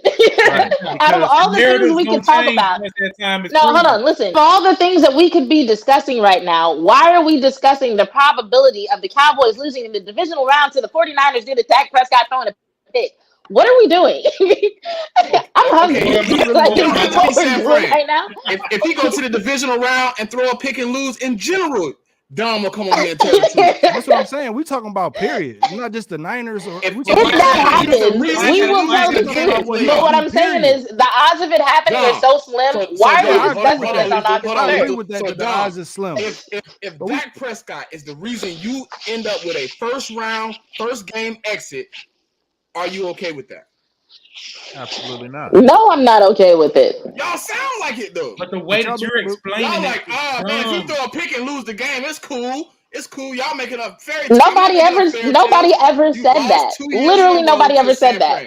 You Right. lost 2 Okay, years okay, ago let to me San ask Fran. you. You said But I'm that's making the a fairy thing. tale. No. Hold on. You're conflating things. When it comes to losing 2 years in a row to San Francisco, what we're In the basically saying is divisional like, yeah, round. we get that it happened because that's when we see San Francisco in the playoffs. Okay. You can't Due clean to like the that up, structure bro. of the brackets, yes, it was the You won't get divisional truthful rounds. for nothing, Cool. bro. Right. My What we're thing is, saying is Smitty, we get that happened. It's cool. Hey, We look, y'all got understand the that it was best not a quarterback good in the thing. division, the best team in the division, Stay with him. and no Keep matter him. what, and no no, matter don't do what he that. Don't does, do that, y'all gonna give Smitty. him an excuse. Don't do I that, can't, I can't Smitty. keep You don't doing Don't want this, do to bro. that. Smith not saying Y'all don't want that. to talk real about No, Dak no one is Prescott. saying any Y'all of don't want to that. say he be fucking up. Ain't None of Literally, nobody y'all saying nobody do. has that. said that. Y'all No, don't want. here's the Hey, Y'all don't want to thing. say have y'all you gonna ever be heard the truthful. If term he go straw lose the man playoffs, argument? y'all will keep him. Okay, cool. Have I you No, ever respect we'll that. heard the keep term him. straw man argument before? Exactly. Okay, because that's what you're doing right now. Like Yes. literally, none of us ever said any of the things that you're No. you're yelling about right now. We Y'all didn't are say that. arguing at me because I said if Dak Prescott go to the play, yes, I said San Fran, but it No. did happen Smitty. twice. Y'all did Smitty. go to the divisional round. Yes, Y'all it did lose to happened. We're San Fran, and it acknowledging that was it because of happened. Dak. But what we're No. saying is, why are we talking about that right now? It Right. happened. It And sucked. We know it sucked. Y'all went We down the got rabbit hole happened. of Dak. I What tried he to wants avoid to the know, Dak. what no, I he didn't even wants And to the go there. odds know, of that happening again are very slim. So, but yeah. the like, big why are thing we But the is, talking about odds of it that? happening 2 years in a row was slim. but the What he big wants thing to is, know is what we're we've gonna do been with Dak Prescott if we lose. That So, was so my let me question. My question so, wasn't about the Niners. This is about what you're gonna do if y'all lose again. that's why I said context. yeah, Yeah. we So don't know. then Smitty gave that example of if that occurred, then what would we do? Right. We would do like we did as logical Cowboys fans, which is hold him accountable. But then we also look at the full context of that loss by saying it's not on one guy. It's probably chances are going to be on the scheme, some coaching, execution by the players. For example, last year, Dak was a major reason on why we lost that game against San Francisco. We agree to that. We admit that. But then also we go into that game with two playmakers and CeeDee Lamb and Tony Pollard. The second Tony Pollard went down, it was a wrap. It didn't matter what was about to happen. We had hardly anything on offense. There was nothing to show for. So that's why I'm like, well, in a different sense, I could flip that same scenario that Smitty tried to give and go, well, what if he gives a performance like Jalen Hurts is being praised for, but yet still lose?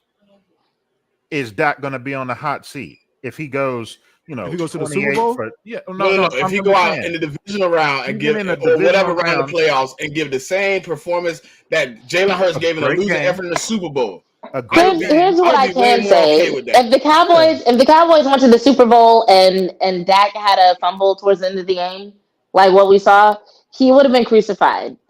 If the We when didn't he fumble. Cowboys Hold loses, up, were Weasel. That fumble facing was in the fight for first him quarter. fumbling it. If that would have been Dak That in fumble that was if in the first situation, quarter. Yeah, no matter how his performance Jalen was, Hurts, he would just have got like y'all threw the crucified. it pick in the doesn't, game but it against doesn't us. matter. It doesn't matter. If it had happened, Dak we would Prescott not first have play of the heard game. the What end of happened? it. I don't think so Dom. because Last year, if Dak would have made it to the last year, Super Bowl, Christmas we wouldn't Eve. be talking about that. Hold on, Hada. Last year, Christmas Eve. What was the first play Dak did from scrimmage? Throw a pick. I was at that game. Pick Throw a six, pick. right? Yeah. How many Eagles fans have you heard bring it up? Zero. Because you know why? He answered the turnover. You can't talk. I can't talk about something you made up for. Guess what? He went down 7-0, and then he came back and won the game. I can't say nothing about that. Jalen Hurts came back and tied that Super Bowl up in the fourth quarter, 35-35. If he get the ball back with 1 minute and 20 seconds left, I don't know what happens, but I'm pretty sure, I'm pretty confident that with 1 minute and 20 seconds left and 2 touchdowns, we go home with a ship. We didn't get the opportunity because Jonathan Gannon was a nincompoop. Yeah, and that special teams as well. That was I a feel major, that. that was a major We reason kicked why the ball we lost. from the 20-yard line. This man returned it to the 3. We didn't even get an opportunity, and then Jonathan Gannon come out and 2 plays in the. That's why when I get hot about the losses, I'm hot because Jonathan Gannon 2 times in the red zone. You call a 0 blitz and you get bleed on a motion play. Hold on. Wait a minute. Wait a minute. Whoa. So I'm about to do you the way y'all do Dak. When are y'all gonna hold Darius Slay accountable? getting Shit, he beat on got toasted that second half of the season. What are you talking about? Go look at my videos. I'm not talking to you. I'm pulling the LB now and Oh, doing a general you. When are y'all going to hold your defensive players accountable and not just the DC for the collapse in the Super Bowl? Well, mainly that listen. was look, man. He didn't go put ahead, them Holla. players in the right position. That was the main Oh reason. no, He didn't but put you're them in the the right player. Like, change the play. Forget the coach. No, you can't do that. Well, people expect Dak to do that. This is the problem, Dom, that I have. Darius Slay, You don't got to throw that in the Super Bowl. You don't have to throw that interception. Hey, Hotta, but the problem I have with Darius Slay in the Super Bowl, he obviously knew the play was going outside, and he left the responsibility on Avonte Maddox. When he could have obviously seen that Avonte Maddox didn't know what was going on and just adjusted himself to help Maddox, because both of them went the same way. So they obviously felt like they had the same job on that play. If you recognize that, because Darius Slay going back in on the motion, right? He put his hand up and told Maddox, "You got outside." Maddox didn't even budge and look at him. When I seen that, I played safety. When I would have seen that in high school, bro, my first reaction would have been, "I got to go back outside." Because my man finna go inside, because he not reading that I'm the inside man now. That was my problem with that first touchdown, because he went right inside knowing you just told a man to go outside and he didn't move. He didn't respond. He didn't give you no type of verbal altercation that he knew, "Oh, I'm going outside." And that was Slay's problem. And he did not go. And I would say, you got to get a quarterback on the other side, and the credit too, because he had seen what that coverage was like. Absolutely. And how y'all were rolling, and so they set that up on the field too. So you know who beat us with it? You know who originally beat us with it? Yeah, it was earlier. What was it? Jacksonville Jaguars. Yep, the Jags. They used that same play to go up 14-0 on us. Thank God for Quarterback Show, Netflix. Right. They ran it right back. They ran it right back. Yeah, but I don't want to pull my straw man arguments either. I'm just saying, like, often we like to choose who we want to blame, and like Eagles, y'all are blaming the DC. A part of our fan base is going to blame Kellen Moore, and it's like, well, but Dak got to take some of this blame too. Like, you are the quarterback of the team, and you haven't showed up, the last games of each of the last couple of seasons. But also, full context will show you, Dallas, man, that offense was sputtering. Like, it just did not have the offensive weapons. And Tampa Bay at that point, that was a fraud of a team making it into the playoffs. Even whenever the Giants beat Minnesota, we all knew Minnesota wasn't, a team that really should have pulled off 8-9 wins in a row. It was going to be a bad matchup. So ultimately, the buck was going to stop. Unfortunately, that's for our team that, sputtered the way that it did. But no, we don't have any excuses. We just try to provide context whenever we talk Dak Prescott. That's all. I think that's fair. Listen. Now that I'm back to Smitty, I'm back. The context to most people, what the first thing they say context is? Excuses. So when you ask me about the Super Bowl, right? You just ask me who do I blame?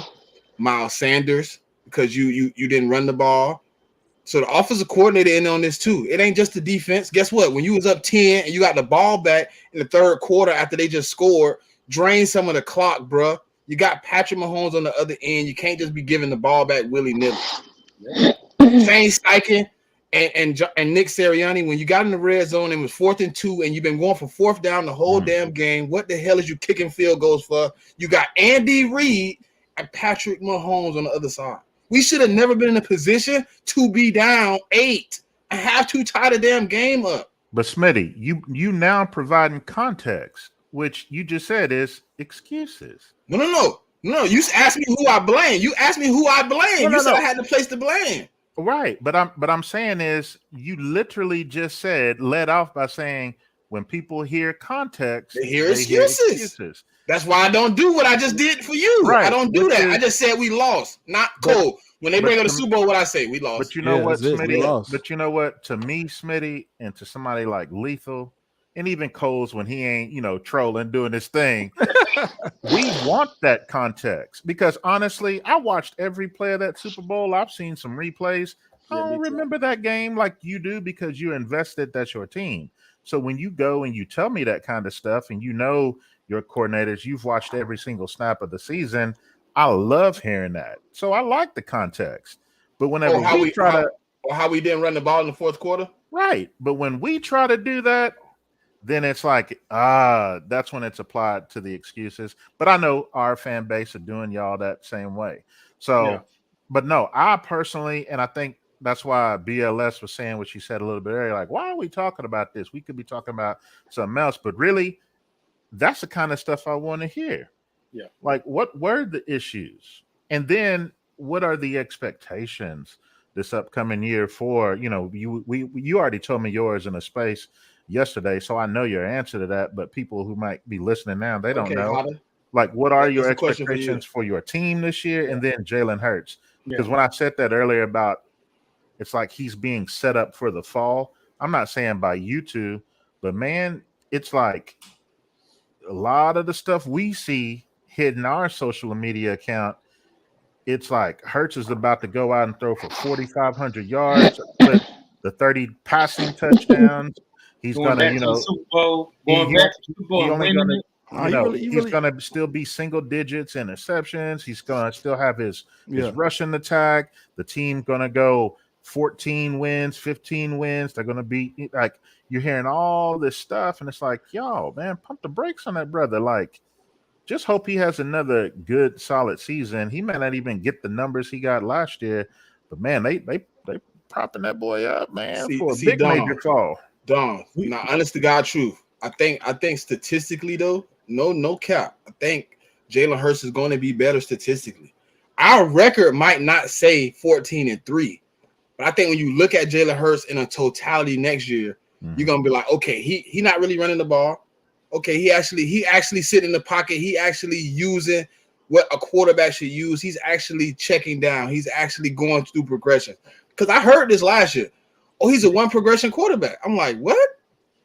No. Where do y'all see he's a one progression quarterback? Like, one read is very fast.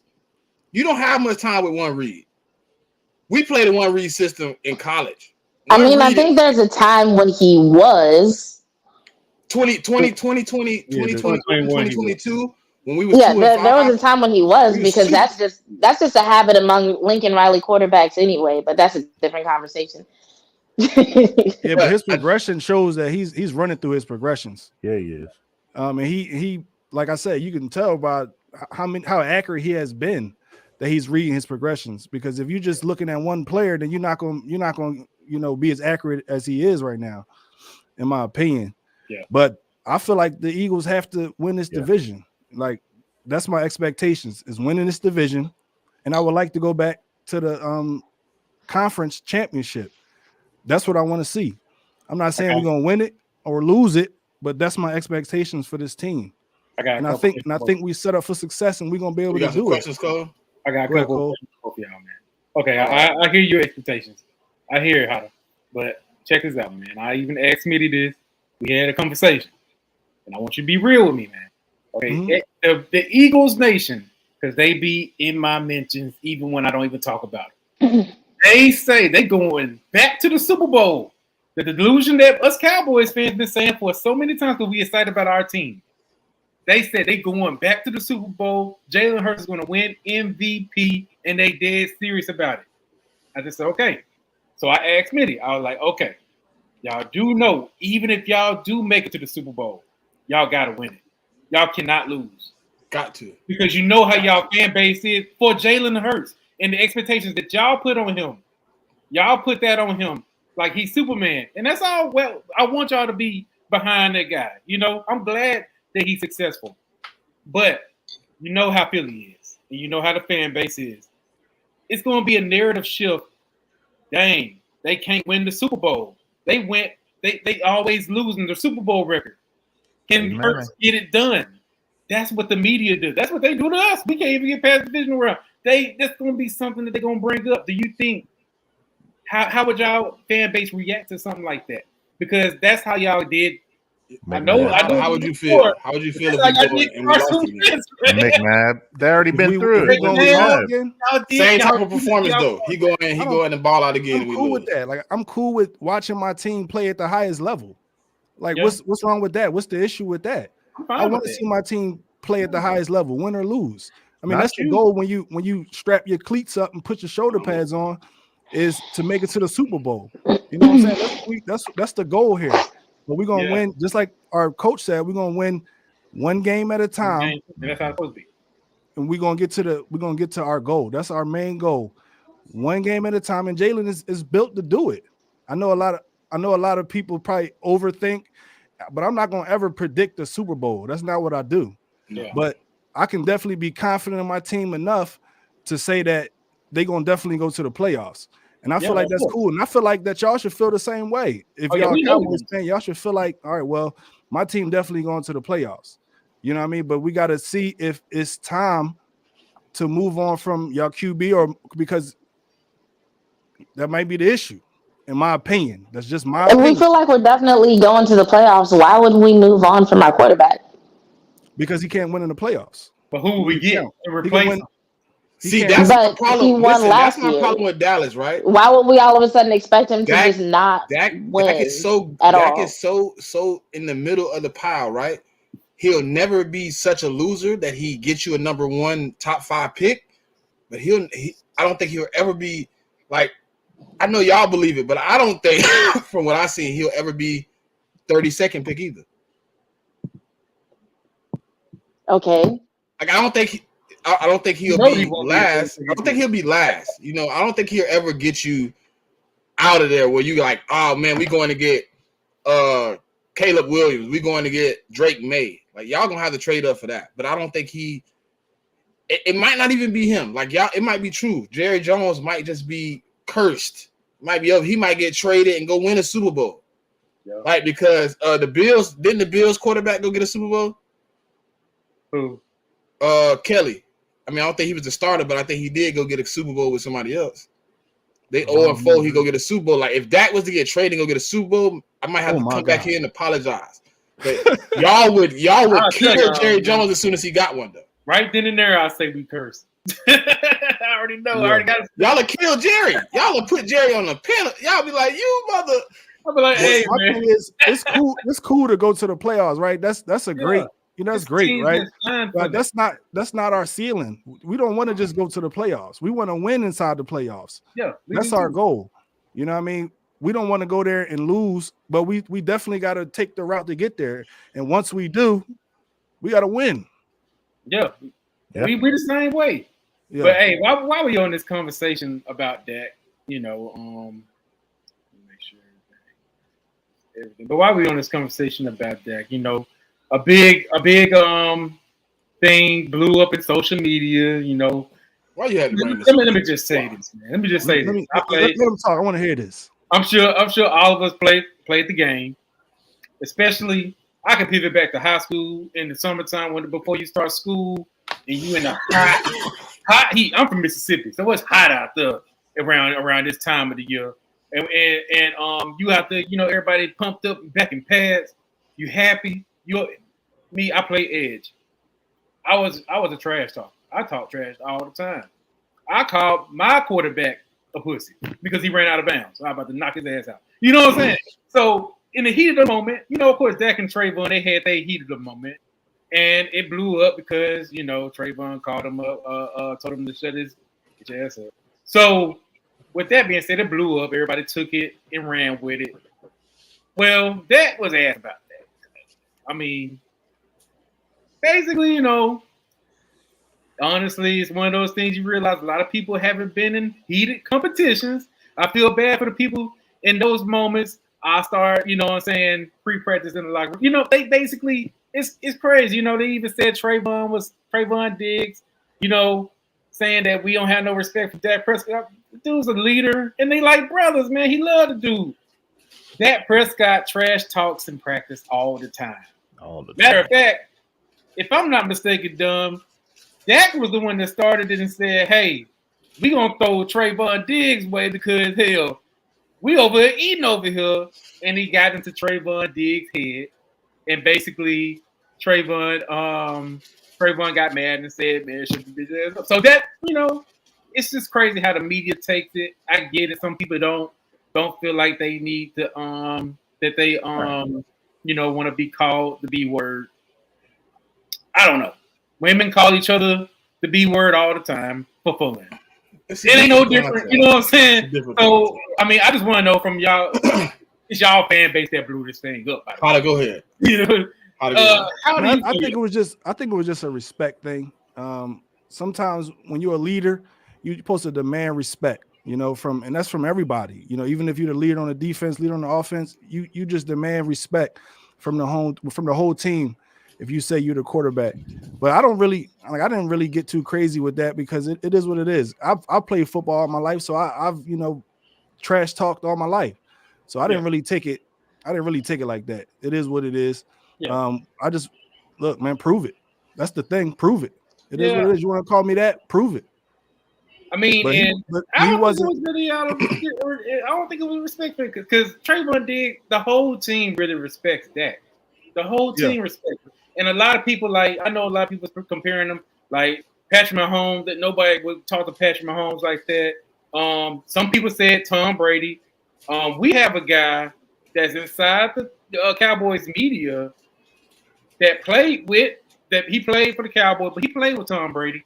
He even sent out the video and he said, "Man, that's a lie.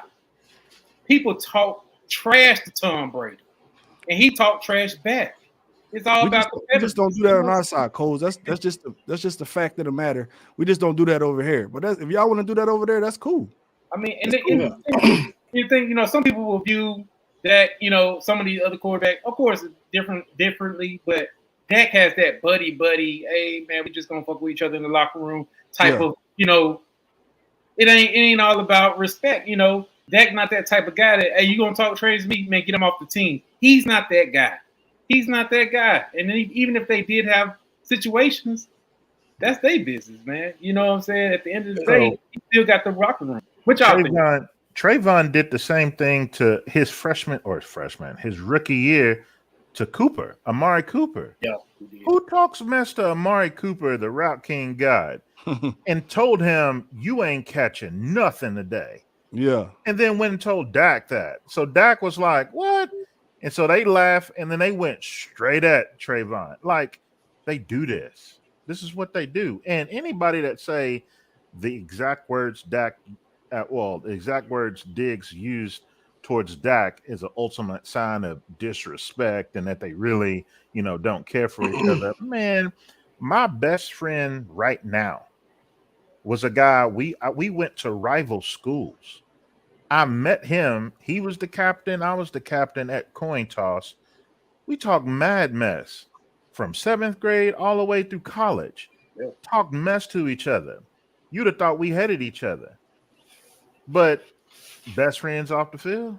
Like, these dudes come from a era of AAU basketball. Like, ain't nobody really true hated enemies like they used to be back in the 80s and 90s. Think about the NBA right now. You wouldn't have seen, Michael Jordan chumming it up with Isaiah Thomas and guys from the Bad Boys and stuff. like we see, the LeBrons and the KDs and Steph. Like, it's just a different era. They do different things. Things that used to fly in our day flies easily now. Like, all of us here, African American. I'm a school principal. I'm in the schools. Shoot, when I was a kid, you threw the N-word out and you weren't one of us, you getting your butt whipped. Mm-hmm. Yeah. Now, all these people got a pass. And in fact, shoot, other races using it towards each other. And it's like, what are we talking about here? Like, everybody know within that Dallas circle that literally Trayvon respects Dak as the leader. Every show Trayvon has ever been invited on, it's unique that he goes out of his way to talk about Dak. And Trayvon is a super quiet guy when it comes to that kind of stuff. You compare him to other guys, he's in that same ilk of an Amari Cooper, where it almost seems like they're aloof. And he's actually had to defend himself as being a guy who's not that. He just like, I'm just a quiet guy. Yeah, I don't really mess around with too many people. I like to be to myself. But as far as his teammates, when it's time to get on that field and be in the locker room, he's an ultimate teammate. And Dak is the ultimate leader of that team. So I really think it's a dead time in the media right now. They got to bring up something. And so that's the low hanging fruit. And I got a question. Joy Taylor, I'm upset with Joy Taylor. Oh, Yeah. I took a very nasty. You're down my age. She's 36 years old, and she's gonna get up there on her show and like pander. It's like, come on, girl. Like, I respected you, but now, you got to play the character since you've been on Speak. Like, come on. It is, man. It is. Well, how do you got a question? Yeah, what's just good with wanna Zach ask Martin? this real Do we quick. have any updates on Zach Martin on when he coming to camp, or is he at camp, or what's the update on him? He ain't at camp. He ain't gonna be at camp. What they're gonna end up doing, mark my words, he's gonna get his money as he should, because right now he has zero guaranteed money. Yeah. And when you're a player with zero guarantees, that means if you go into the season and you get hurt, team ain't got to pay you. They can cut you right then and there. And so he is the number one interior player in the league. You can argue that. He's being paid as like the 9th interior guy. His guaranteed money is dried up. He has to do what he's doing.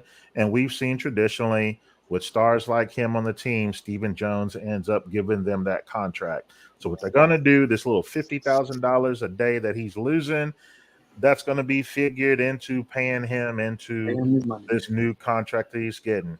Because even against the cap for a team like the Dallas Cowboys, where they have cash, actual cash, unlike the Raiders owner is cash strapped, Dallas got all the dollars, and even the salary cap thing is pretty nice so far this year. We still got plenty of money left, so he'll get paid. It's it's almost like, shoot, go rest with, like, send Micah to just go chill with Zach right now, because neither one of them are needed on the field. Yeah, we might need Micah to stay the way he playing, but yeah, and this is not the first time Zach Martin did this. It's not, he held out and we paid him. Well, you had a question, Lethal? Not yet. Lethal has something she want to get in here. I was just gonna add something to the Trayvon Diggs conversation, but it sounds like we're off that. So no, go ahead. Go ahead, because I still didn't even interject, but it's small. Well, I mean, I think the reason why we're hearing mixed responses to that out of Cowboys Nation is because there are some people who don't like that, and there are other people who respect him. So the people who don't like him are naturally going to latch on to something like that and run with it.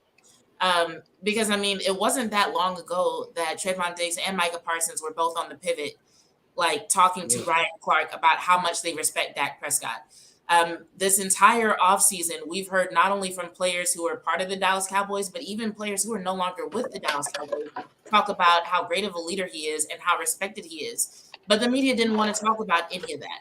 Had they given any of those sound bites equal coverage, there would be no doubt in anybody's mind that it was just trash talk, it was banter, and it didn't mean anything.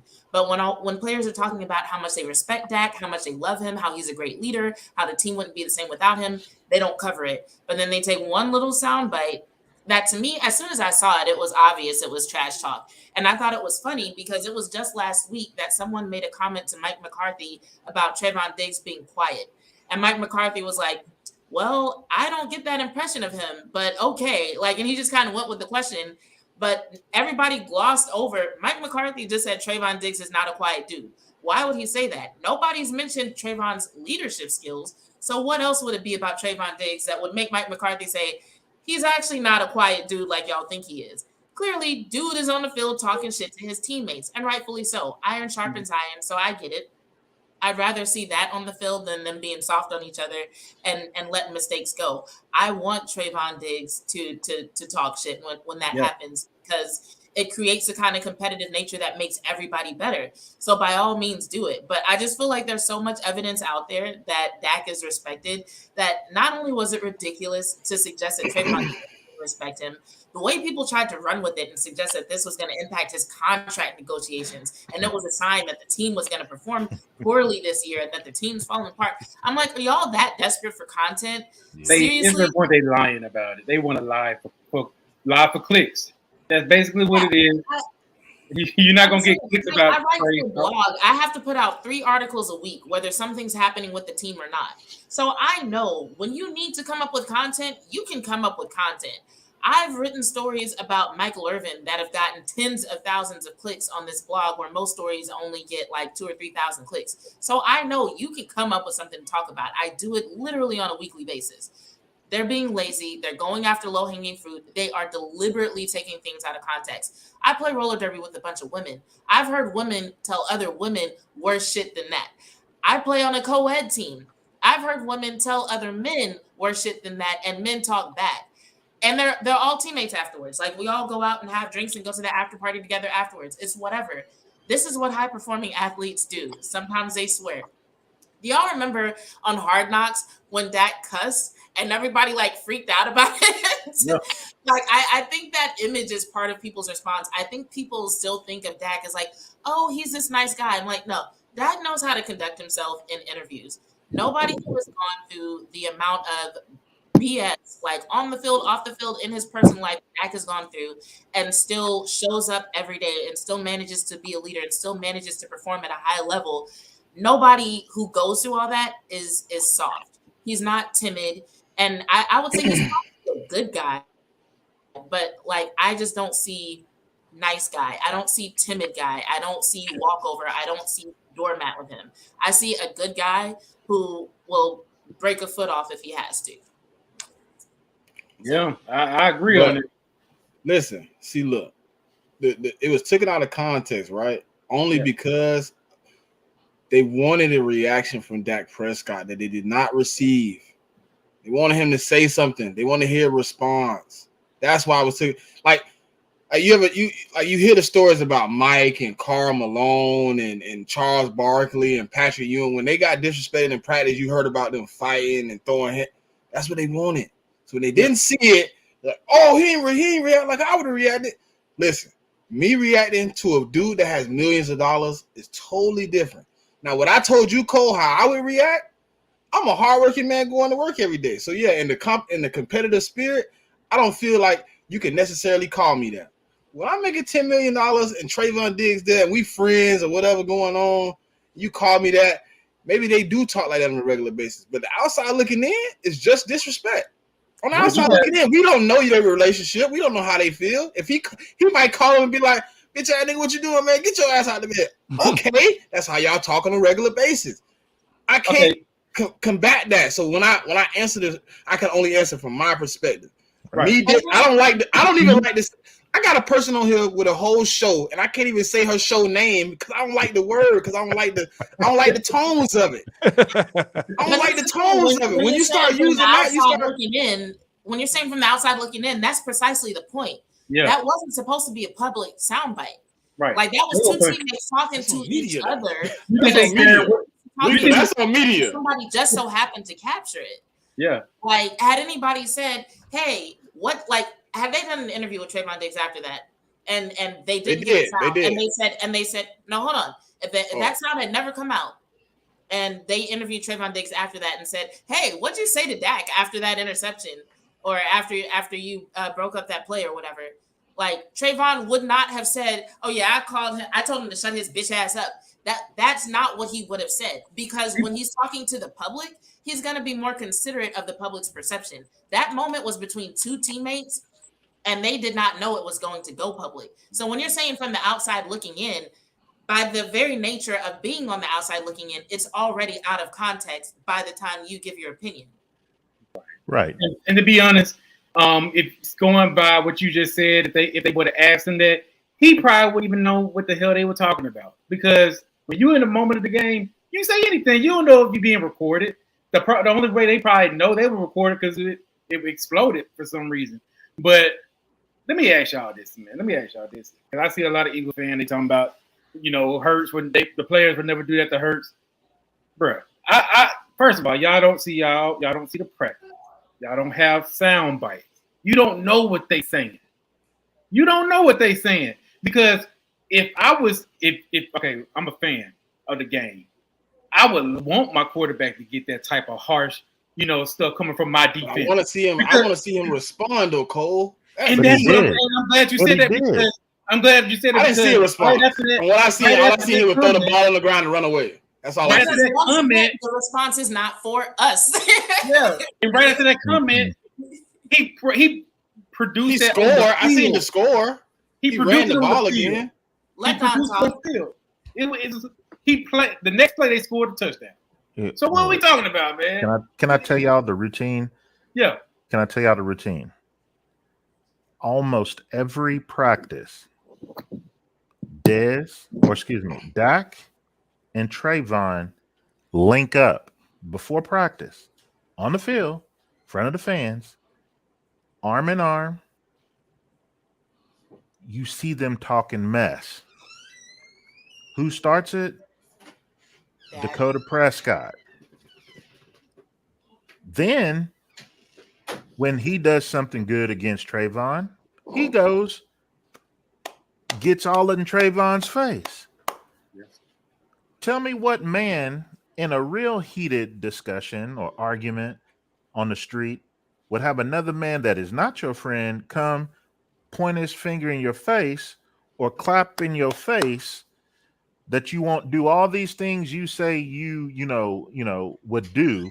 Like, that's the thing. They go back and forth. Like, y'all didn't see in that specific clip, which cut short, of the lack of what Dak did, when y'all haven't seen the number of times, even within that same day, where Dak is in Trayvon's face. Dak is starting the mess talk himself. Dak is attacking him because Trayvon is also chirping. Like, this is what they do. They've been doing it for 3 years now. So that's why for us, Cowboys Nation, again, that's why context matters in all of this stuff. And BLS is right. Like, what are we talking about here? So all I got to say is this. Yes, as a man, you just ain't gonna come in my face and just say whatever you want to say. But that was 18-year-old Dom. 18-year-old Dom gonna fight. Yeah. But since I've been about 21 years old, I'm a little more reserved, wiser, knowing that, fighting ain't gonna prove nothing. In fact, it might, get you in a position where you might get, killed or something. So quick personal story. Been there, done that. Two young cats saying stuff to my wife when we were, weren't even married yet. I let it slide. 5 minutes later, they done shot somebody around the corner in Chicago. Like, but you want me to now go talk mess? Yeah, I didn't have nothing on me. I wasn't strapped up. I'm in Illinois. I'm a Texas boy. So it's like, man, any young men watching us that really wanted to learn about life, when somebody talking mess, let that stuff go. Like, don't try to be hard. And these guys are teammates. I'm gonna bring it back, be a little lighter. They're teammates. They respect each other, love each other. We know what it is. People talk. But Dom, like dudes say right here, 803, right? We didn't know what your boy said. What was his name? That got punched, Poole, right? We didn't know the context of what he said, but it looked crazy when you seen him get punched. That's what we saying. We don't know what happened leading up to it. That could have been killing that man all day. But all we heard was 3 words. Draymond Shut your bitch ass up. And that was it. Draymond cray. And Draymond cut from a different cloth. Yeah. Even though he is a leader of that team, like, you got to know how far to take it with certain people. And you think he would have did stuff like that? Who, Dre? Yeah. No, because Steph is a different guy cut from a different cloth.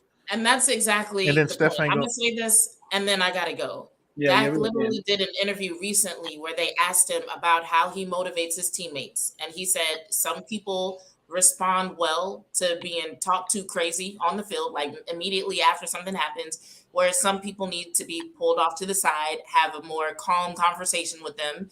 And some people, it's like, don't even talk to them during practice. You got to kind of wait until things cool off. But he basically described, like, yeah, there are different players on my team who I have to adjust my communication style with based on what works for them. So Dak has actually taken the time to figure out how to motivate his teammates and how to be the best leader in each given situation. Right. So it sounds like to me, whatever is going on with him and Trayvon, that's just what he has figured out has works for Trayvon, and that's what their relationship is. And I don't see any concern. On top of that, I don't see any need to take it beyond that, because it's not like we've seen any other evidence of the team disrespecting Dak. It's not like we've seen any other evidence of this being true, but we have seen a lot of evidence to the contrary. And that's the most frustrating thing about it. Maybe we don't know what happened right before or right after that, but it's like, if we're going to talk about it, how about we talk about all the evidence to the contrary and the fact that there's no evidence supporting this idea that there's beef between Diggs and Dak? Literally none. Not even their own words, no tweets, nothing. But there's so much evidence pointing to, hey, these two dudes love each other, they're friends, and they respect each other. But on that note, I'm gonna let y'all talk about it. I gotta run. Oh yeah, we gonna get this thing up. Hey, everybody, sub up to my girl. Hey, her podcast is Bitches Love Sports and Speaks. Go to bitcheslovesports.com. And bitcheslovesports.com. Thank you for coming on. But we're gonna go ahead and end on this, man. I appreciate y'all coming on this platform last minute. Hey, go ahead and tell the people that's still in the chat where they can find you, plug your channels, all that good stuff. Yeah, I'll go first. Go ahead, Locke. Oh, you want to go? No, you good. Go ahead, bro. Okay. Well, y'all definitely can find me at Diamond Crew Sports Podcast on YouTube. Just put it in your search bar. It's going to definitely come up. If you want to check out my website, please check out my website, www.diamond/sound/production.com for all your audio and visual needs. Make sure y'all tap in, you know what I mean? Because we're giving out great deals, especially for first-time purchasers. We definitely got the real deal coming to you. Also, I have a YouTube channel called Diamond Crew. Please sub up to that one as well. That's more like a variety channel. And look, just make sure you keep tapping in with Hotter, man. And you follow me, I'm going to follow back. And I'm definitely going to talk with you. So, yeah, nice, man. I'm Go definitely ahead, gotta follow Dom. you. Dom W. White, I gotta definitely follow you. Yeah, that's my Twitter handle at Dom W. White. But this is the first season, full season. I'll be with the fellas over at Pick Six Sports Media. So we have our YouTube channel, so you can search that. So you see it at the bottom left here. But yeah, I'm like, again, whenever it comes to this upcoming season, I'm big into college sports too. So I'm watching all of the football games that I can digest, breaking down film. So I'm draft guy, but I'm not just exclusively looking at players for the Cowboys. This is just overall draft. Like I threw your boy out there earlier, Brown, the safety. That was one of my favorites, and y'all end up getting him. So I could tell you a whole lot of things about a player right there on your squad that wasn't, a consensus type guy in the first round. So yeah, follow me throughout the season, dropping, draft prospects. I'm already about 60 players deep for the 2024 draft. That's if they declare, because there's some of those juniors that, have the eligibility still remaining for another year, but they may be early declarations. Yeah, at Dom W. White, Pick Six Sports. Definitely going to follow. Definitely. You can catch me on YouTube, 4133 The Pod. And anytime the Eagles got something going on, I got something going on. You can find me on Twitter, SmittyEagle373. And man, that's pretty much it, man. I just be chilling and cooling and relaxing, man. I'm looking to grow the channel. So whatever, if you got suggestions, you got some criticism, don't come to my inbox with the bull, because you see it tonight. I will turn up. I'm very cordial until you hit the button. Very cordial, man. Don will tell you, man. I'm probably the most real one you can find out here, man. On this side. Yeah, this side. It's a few of us. It's not many. Some of them start to reach and start to look for other things, but it's all right. And yeah, Stu, I'm sorry. It got a little. You seen the panel? It was 5 of us up here. Yeah, man. All this shit would have been crazy. Next time I gotta make sure my boy Hotter actually get into the conversation, because I started taking over because I was hot. Yeah, you was going ham. That's good. But hey man, look, y'all hit his likes, man, so y'all can tell brother come back, man, because he ain't been, he new to the game with his live stream side. Man. Yeah, definitely. We gotta get brother here, man. It got a little heated, man. So we're gonna do a call-in show. We're gonna coordinate a call-in show. Yeah. Today was supposed to be it, but we had edited in, content, new content creators on the show, but we definitely gonna make one because I'm calling. Hey, what Smoke said at the bottom? Oh yeah, let's see. Oh yeah. He said on real. Oh yeah. Hey, Cole, you really done infested my lives. I can't even go live with Eagle fans no more without your side of the damn jumping over the fence. Hey, that's how it works. They be all in the content. I be like, man, where the Cowboys came from? They be on my side too. It's all good. It ain't nothing but love. Hey, that's all we need, especially when this season starts. Because me and you about to do these live stream games. These lives, man. We got to see who gonna have to eat crow. One of us gonna have to eat crow, man. Y'all two down there. Y'all can go ahead, go to your schedule and go to the two games the Cowboys and Eagles play, and y'all gonna be here for them 4 hours with us. Oh, definitely. That's gonna be good. We tapped in. Yeah, we tapped in. That's 2 games for sure. Both of y'all boys for sure. We ain't even got. I mean, I ain't got to go find nobody. I ain't got to go do a whole bunch of work. I'm gonna be at the game on. Oh, you going to one of the Dallas games? Yeah, I'm gonna be at a few games myself. I'm pretty sure Don going to probably one of the Eagles games. You know it. I'm trying to actually go to the link. Yeah. Oh man, y'all talking about we scared? I ain't scared going to. Nah, I don't think y'all should be scared. I don't think we're that bad of a fan base. Like that. The only people that are scared is San Fran. That's the only one. They don't want to go to AT&T Stadium or the Link. They don't want to go to neither one. They don't want to go down to Jerry World or come to our house. So yeah. They say we beat women and children at the Link. I don't even understand it. Y'all all talk, no bite. Nah, man, we gonna talk. Listen, you can't go on TV for a whole week leading up to the game. Talk crazy, then come to Philly, put disgrace on Rocky, start calling him Brocky. Yeah, just and then think you ain't supposed to take you to do that. They did all that. They put a San Fran jersey on Rocky. I don't think Cowboy fans ever messed with Rocky, man. To be real, I haven't seen it. Can't do that. I might be wrong, but I haven't seen it being vandalized by Cowboy fans. That's just like, and then y'all like, oh, they were nasty. How do you expect the response to be when y'all out here basically spitting on us? Yeah.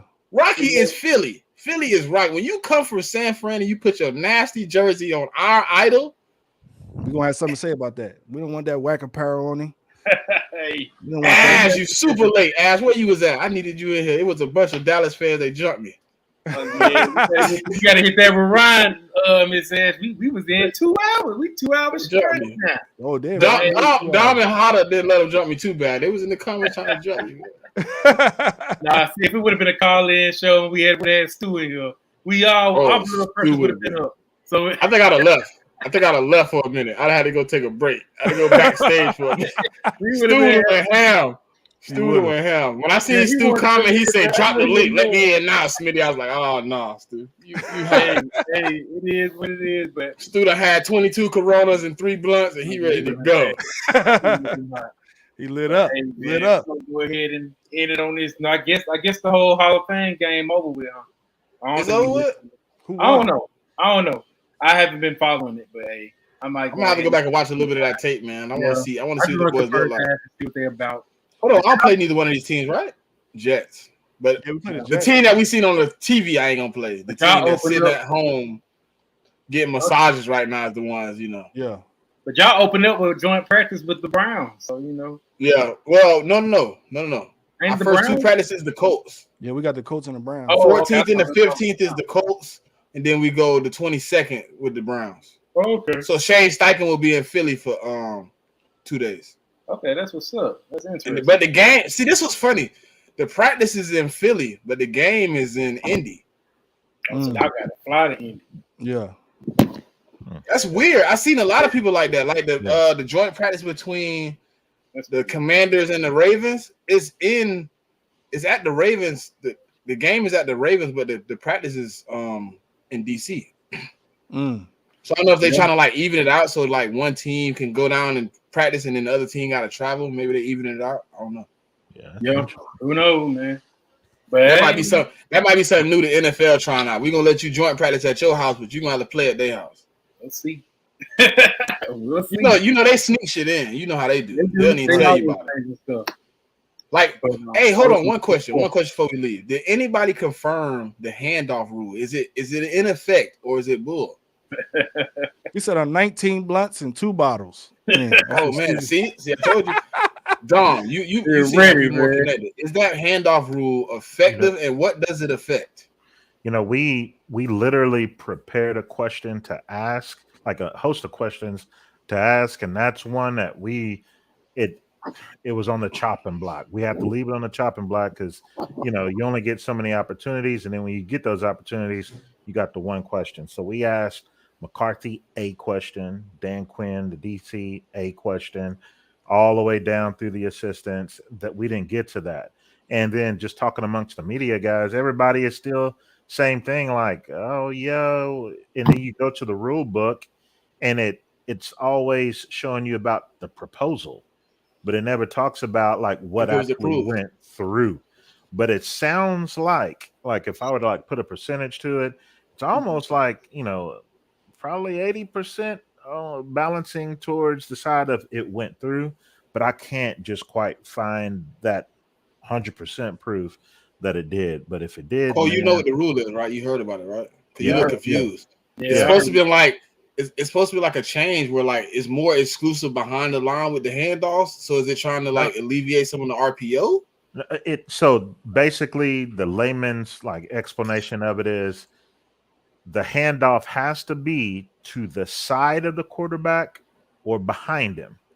So yes, any of those plays where like let's say you got the jet sweep action and the quarterback hands it off, that's a penalty. You got to do the little pop pass, like get it out your hands. Some of those plays where the quarterback is just riding the running back, and if the running back ends up in front of him, he gives it, and the running back takes it, and he's in front of him, that's a penalty. You literally have to hand it off to the side, directly to the side, or have the ball behind the quarterback. So it won't. I don't like that rule. I Okay, don't look, like that. Hada. So what I'm getting from y'all, tell me if I'm wrong. The RPO would no longer be a Right. moving motion. It'll be more of a stationary type Right. of deal where you're Perfect. like the running back is standing still and you're looking.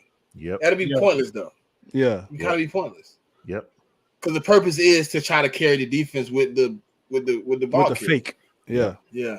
Like, I know But so now you kind of kill the game because if it's a play action and you do the little fake and he go in Kinda front hard of to you, take you off. automatically know he ain't got the ball. We going back in coverage. Well, Yeah. that's the thing too, Smitty. Though, It's a brief second. it's been shown. I'll just say that about like play action. It don't even matter if you running the ball good or not. That just that action is already enough to cause linebackers to come up, and so. But no, it's from their perception, it's hard to see where the handoff is coming from. So that really won't be impacted. But yeah, the RPO, man. It'll be stationary. It'll be no movement. It's gonna be a big change. Everybody else man. will be moving, but the quarterback and the running back. Yeah. It's gonna take away a lot from what Jalen do, in that RPO game. But that If it's true, that would explain why we're doing so much passing. That's Yeah. what I was about to say. In the Right. offseason. That's what I'm about to That say. would It goes explain back it. to So if your it's point. real, Yeah, it's that's kinda your getting point back. anyway, is you don't really want them running much. But, just having that action is like a play action in a sense. So you got that fear factor with Hurts. I mean, because he's probably arguably, him and Fields, the most athletic quarterbacks in the league right now. Dang, that's why we should have watched the Hall of Fame game. Don't they initiate all the new rules and stuff and tell you at the beginning? That's when they do it. They try out a lot of stuff in the politics. They tell you at the beginning That's like all the new what- rules they implement in Right. this game from that weren't last season that they trying out. Then I should have looked. Yeah, they We'll should find have took away that tush push too. Yeah, that's The what? That tush push, that rugby football y'all be playing.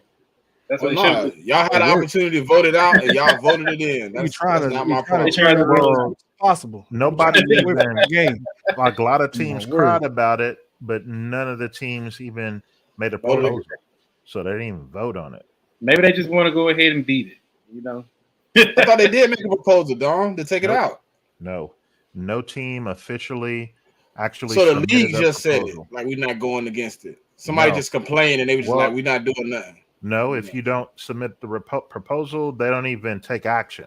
So all the fan bases who were upset that y'all were, near down perfect at doing it. Nothing was submitted to the competition committee. I can see why. The owners they want their coaches to beat it. They're like, nah, we ain't gonna punk out. Well, they want them to use it. Yeah, that's what I'm saying. It's gonna probably be different variations of that play now. Yeah. Hey, y'all remember when Miami brought out the Wildcat? How crazy people thought they was. Right. Now think about around the league right now. Last year, whatever. How many teams initiated something like a lot of Wildcat teams will try it too. That's a lot of teams may try it. Yeah, it's like a little tryout. Like, it didn't work for us. All right, it ain't our thing. Ronnie Brown killed that. Yeah, people gonna try that. They're gonna try to switch too. Didn't they try to take that out of the league at one time, Dom? If I'm not mistaken. Belichick. I thought so. He did put a proposal in for it. Oh yeah, he hated it, and then went with it. I'm saying. You can't beat it, join it. Yeah. Then he went and got who was his first one? It wasn't West, was it? No. I remember he did a lot of it with El Mendola and Edelman. I think who was the first one he started doing with it? It was West? Was it West? I think it was with West Welker. I can't remember. I know whoever it was, the second time the second dude was a quarterback. So I know the second one was Julian Edelman because he was a quarterback. But I can't remember who the first one he tried it with, and I remember it too. He did it. And then everybody was like, you talking about it like that and you gonna run it in the game? I mean, shit, they wouldn't let me take it out of the game, so I'm not gonna try it. I will use it. Taysom Hill, that's another basically Wildcat guy. True. He suck at passing that rock. Man, he can catch it too. I gave him that money, man. Listen. I know this on live, right? I know everybody gonna kick, but that's what I thought we got Jalen for. The Wildcat. I really thought I thought he was Taysom Hill. I thought he was gonna come in and do everything for us, bro. I thought he was gonna be part of the run game. I thought he was gonna be part of the pass game. Little trick plays here and there where he stretched out wide. He come in motion, get the ball, deep pass, and then he became the quarterback. I was just like, whoa. So shout out to coaching staff because he right where he should be. Right where he should be. Shout out to them, man. I got evidence. I got the proof. I got the proof that I was high on Hurts. Whenever y'all got him in that second round, I was sick. I thought that because should have got him. Because he's a Texas kid, he's from Texas. Mm-hmm. I watched the grind that he went through, whenever they, stripped him out, put Tua in, like he's still being, the ultimate professional. Even as early as that, he's showing, that those leadership skills, being happy for his guy, his team, and it was genuine. Like he wasn't even putting on the show. Then he goes to Oklahoma, he gets better, he does his thing. And so I'm like, man, the whole time I was like, he'd be a perfect backup for Dak, like similar skill set, but probably more athletic. Post leg injury, Dak, like that San Francisco game he was running. I was like, oh God, Dak. No, it's gone. It's gone. Hook the trailer, Dak. They got him in some read option plays. They bringing those back. He been running a lot in practice. Yeah, but he actually not bad in read option. If you look at his stats, he's actually not bad in read option. That was his skill in Mississippi State with Brian Johnson. Right. Exactly. He just don't got that athleticism like he did in college since that injury. But, what was the actual injury? I can't. Was it a patella too? He broke his leg. Who, Dak? I thought he broke the patella and all that at once. The ankle area. He broke. Yeah, the ankle. It was his ankle area. It was gruesome. Yeah, right above the ankle. Yeah. But he ain't been the same running after that. Yeah. He ain't about to get too much running. I think he mentally don't want to run. I think he mentally had to get out of his head that hey, I can't run and not get hurt. Right. Wasn't that the injury was on a run play, right? It was on a run play, yep. It was on a run play. Yeah, it was just a free tackle. Like it was a freak accident. That was horrible, man. Like that, like Alex Smith. Yeah. That was a freak accident. Gruesome. Hard to watch. No, I'm saying freak accident. Like you don't see that much. Like a freak accident. Yeah, that's crazy. I think somebody said they ain't seen a Smith like that for Alex, like an Alex Smith injury since old boy got hit by LT. Yeah. That was the last time somebody had that same injury. That ended his career. Medicine wasn't out there like that back then. Right. Imagine if the technology we have now was in the NFL in the 90s and 80s and shit. Don't name it would have played long. or like Bo Jackson. Bo Jackson would have been nasty because I bet you that injury he had is simple. No. Why not? It was the hip. That's what I'm saying. But they said hard to come back from. Hip. Even now, hip injuries, you get that. He had I'll say he had an opportunity. Yeah. More than he had then. He would have probably. Yeah, that would have been at least played. He might not have been the same guy, but he at least would have been able to get back on the field again. Right.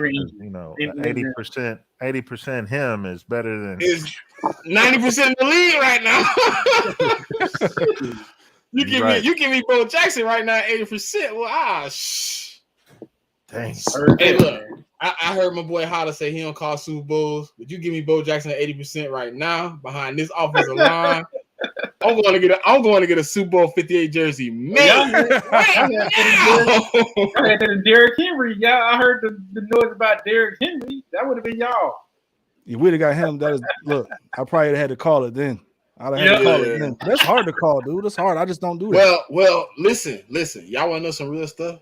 Derrick Henry have been horrible for us. Why you say that? Man. Look at it. Go look at his stats in RPO. With y'all offensive line? He only averaging like 2.9, 3 yards a carry in RPO. Then you put him in that power O, he averaging like 5 and some change. You put Derrick Henry behind this line of scrimmage. Oh man, we would have had power 1,600 yards. Power O and screens. That would have been his game for us. We'd have had to have a Swift. But when you got a player like Derrick Henry, you got to adjust to his skill set. You have to. Would you want to adjust our team to his skill set or him adjust to us? I want to adjust to his skill set and at the same time do both. Make it work. Y'all do better even historically with more of a agile back, shiftier guy. Yeah, for sure. Yeah. We tried it once. Remember he came from Dallas. The one we tried that wasn't we had the Thunder, when we won a Super Bowl. So you got to think about that as well. Hey, Hotter, we tried to get a power back and make him the stable one time. He came from Dallas. You remember what happened to him? Oh, that was horrible, dude. Behind that, but that was when Dallas had a really good offensive line back then. Speaking of that guy, set up for y'all. Oh, Pro Fan Talk. I knew exactly who it was. You didn't even have to say his name. Because you know what? We got bamboozled. Because he went to the Titans and turned up. He came and stole our money. Yeah, he did. He was like, "Oh, the Eagles want me. All right, I'm gonna go steal their money." Our offensive line wasn't that good. Our offensive line wasn't that good when he came, so that was another thing as well. He came from a really good offensive line. Listen, hold on. The year before that, what did Shady do? Oh, Shady went off. Shady set the record for Philadelphia Eagles football, and it still ain't been broke. So our offensive line wasn't that bad. He was a different style running back. Shady was also a different style running back than DeMarco Murray. That's what I'm agreeing with Dom. Like we should have stayed in that type of realm with Chip Kelly. You want a power back? Like Chip Kelly had to be not the way he run his offense. Hell no. He was supposed to go get LT or somebody to run his offense, man. Yeah. You go get DeMarco Murray, who ain't good in the screen game, and he's a power O guy. And you don't have a power O offensive line. You got one of those lines that's just moving fast. And you got 3 seconds to get the ball out, or your quarterback getting killed. And we've seen that in the last season of Chip Kelly, where all the quarterbacks was getting murdered. What's funny is that's on DeMarco Murray for one to choose the bag over coming back to Dallas. Right. He had an opportunity. He really had an opportunity to come back. I thought I heard y'all never offered him a deal. That's why he chose us. He should have did something. I think he wanted the bag. Probably did. Cause we paid him pretty decently. We got robbed pretty decently. It was time for him to get paid, and Jerry didn't want to pay him. We gave him the foot with the toenails and everything on it. Hey Cole, you know what Nate Newton, for y'all who don't know Nate Newton, that's Super Bowl winning guard for Dallas back in the 90s. Yeah, I know Nate Newton. You remember what Nate Newton called DeMarco Murray? Because he bad with names. What do you call him? He called him house shoes. He was like, he looked like he running, he had the white tape and the white socks and the white shoes. He looked like he running the house shoes out there. Marco Murray was good for us in them couple of years, man.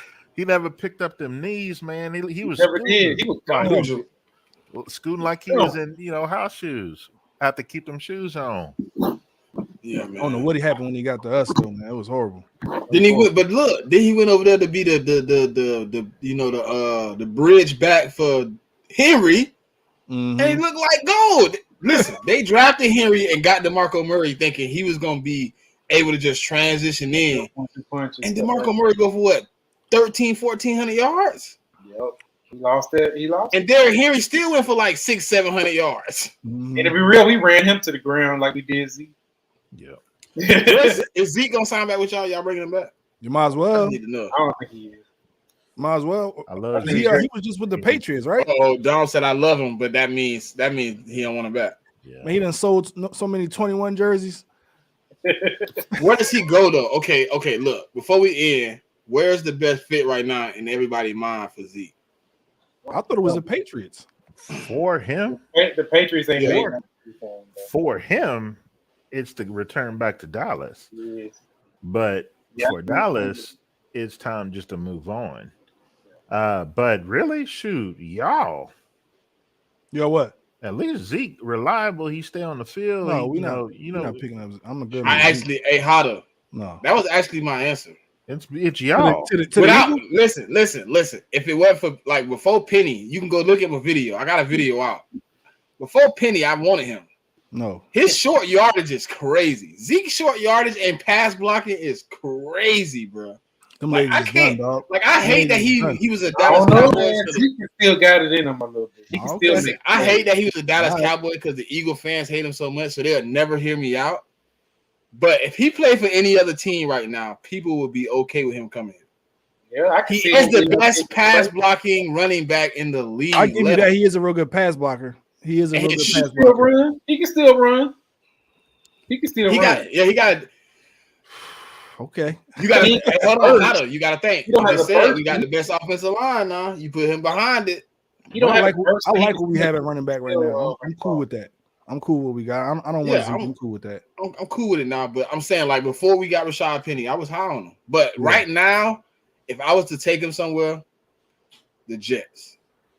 Wow, they got Brees Hall. They're already stacked over there. Brees Brees Hall, Hall is in a power back though. the Jets don't They have need it. You Brees Hall is injury prone too. Put Zeke in. You know he's reliable, and you struggling at left guard right now.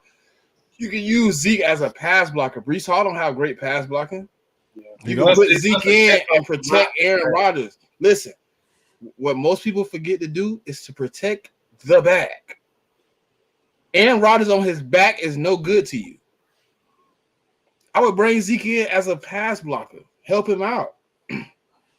He need that because right now they were supposed to drive. Who was the left tackle? They're supposed to drive Dom. And the Patriots end up letting somebody trade in front of them to take the tackle. Ooh, I can't remember. Dang, the Jets had a tackle in the draft this year though. And he was falling to them and like so preciously, and then Bill Belichick just an asshole. We don't need him, so we're gonna let somebody else get him. So Remember. I think he could come in and really help that. But that I say Jets. What you say, Hada? I already said I think Patriots is cool, but I know y'all Patriots? said he ain't gonna go there. But I don't think he going. I don't think the Patriots. I don't, he gotta go They somewhere. like that though. type of back though. Huh? Bill does like that type of Yeah, guy. he definitely let that type of back. He like that type of back. He gonna need somebody to protect Mac Jones. Mac Jones. Yeah. Yep. And How then- did they get? Listen, tell me how they got rid of their first round pick though. I thought Nikhil was decent. They just But Belichick. he, don't know how to he only had Don. What he had? He don't had know how to- 1 year with Mac, right? Yeah. I Harry. don't think they know how to Yeah, produce. yeah, just the one. That's what Harry. I was saying. Not saying I thought he was. I didn't see him last year, but I thought him could make a boss. No, Harry ain't it. Well, he He finna never- go out here and figure it out with Jimmy G. He never could separate. That was always Yeah, his that was issue the problem. going back to Arizona State. It's like you like the size, the physicality, but when you put him in the NFL, will he be able to separate against even like league average cornerbacks? And thus far, he just has proven that he Can't do it. No, he just can't. And now he And- got Jimmy G. It ain't gonna get no better. Yeah, when you start your career off like he started his career off, guys don't make a rebound. Like there I don't even know of any exceptions to the rule. So the dude's got like maybe 600-700 yards in a 4-year career total. Like, and he can't stay healthy himself. And he's often in a doghouse. But of course, you know, a lot of people put in Bill's doghouse. Yeah, it wasn't good for him last year either. Yeah. Well, you know, I appreciate y'all for coming out, man. It's been another episode of When Enemies Clash. It's fire. I hope everybody in this room get to sweep the AFC East. That's what I'm gonna say to finish it off. I hope we sweep the AFC East. I hope we sweep them all. The whole AFC East.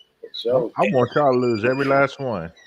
I We do. ain't losing. Yeah, You know why I want you to sweep them? So when we get ready to play, it ain't no. I want to hear that last year, like, oh, y'all played the Green Bay, we beat Green Bay. Y'all played the Jaguars, and we beat the Jaguars. No, I want y'all to beat everybody we beat. Everybody we beat. I want no excuses. And then I want you in the NFC Championship game so I can send you home sad. And then That's my goal. I would listen, love to see that. I want to see That's Cowboys if I in could, it. y'all better hope if I could paint a picture, right?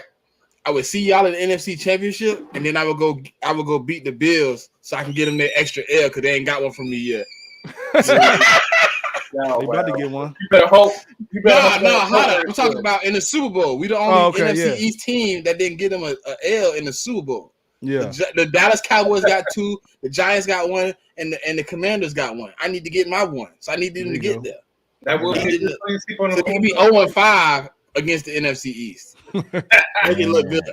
Then we look harder. Once we do that, then the Cowboys won't talk trash to us no more because we had 2 Super Bowls and we beat the Bills. They won't say no more. I still gotta get more. They still gonna talk trash.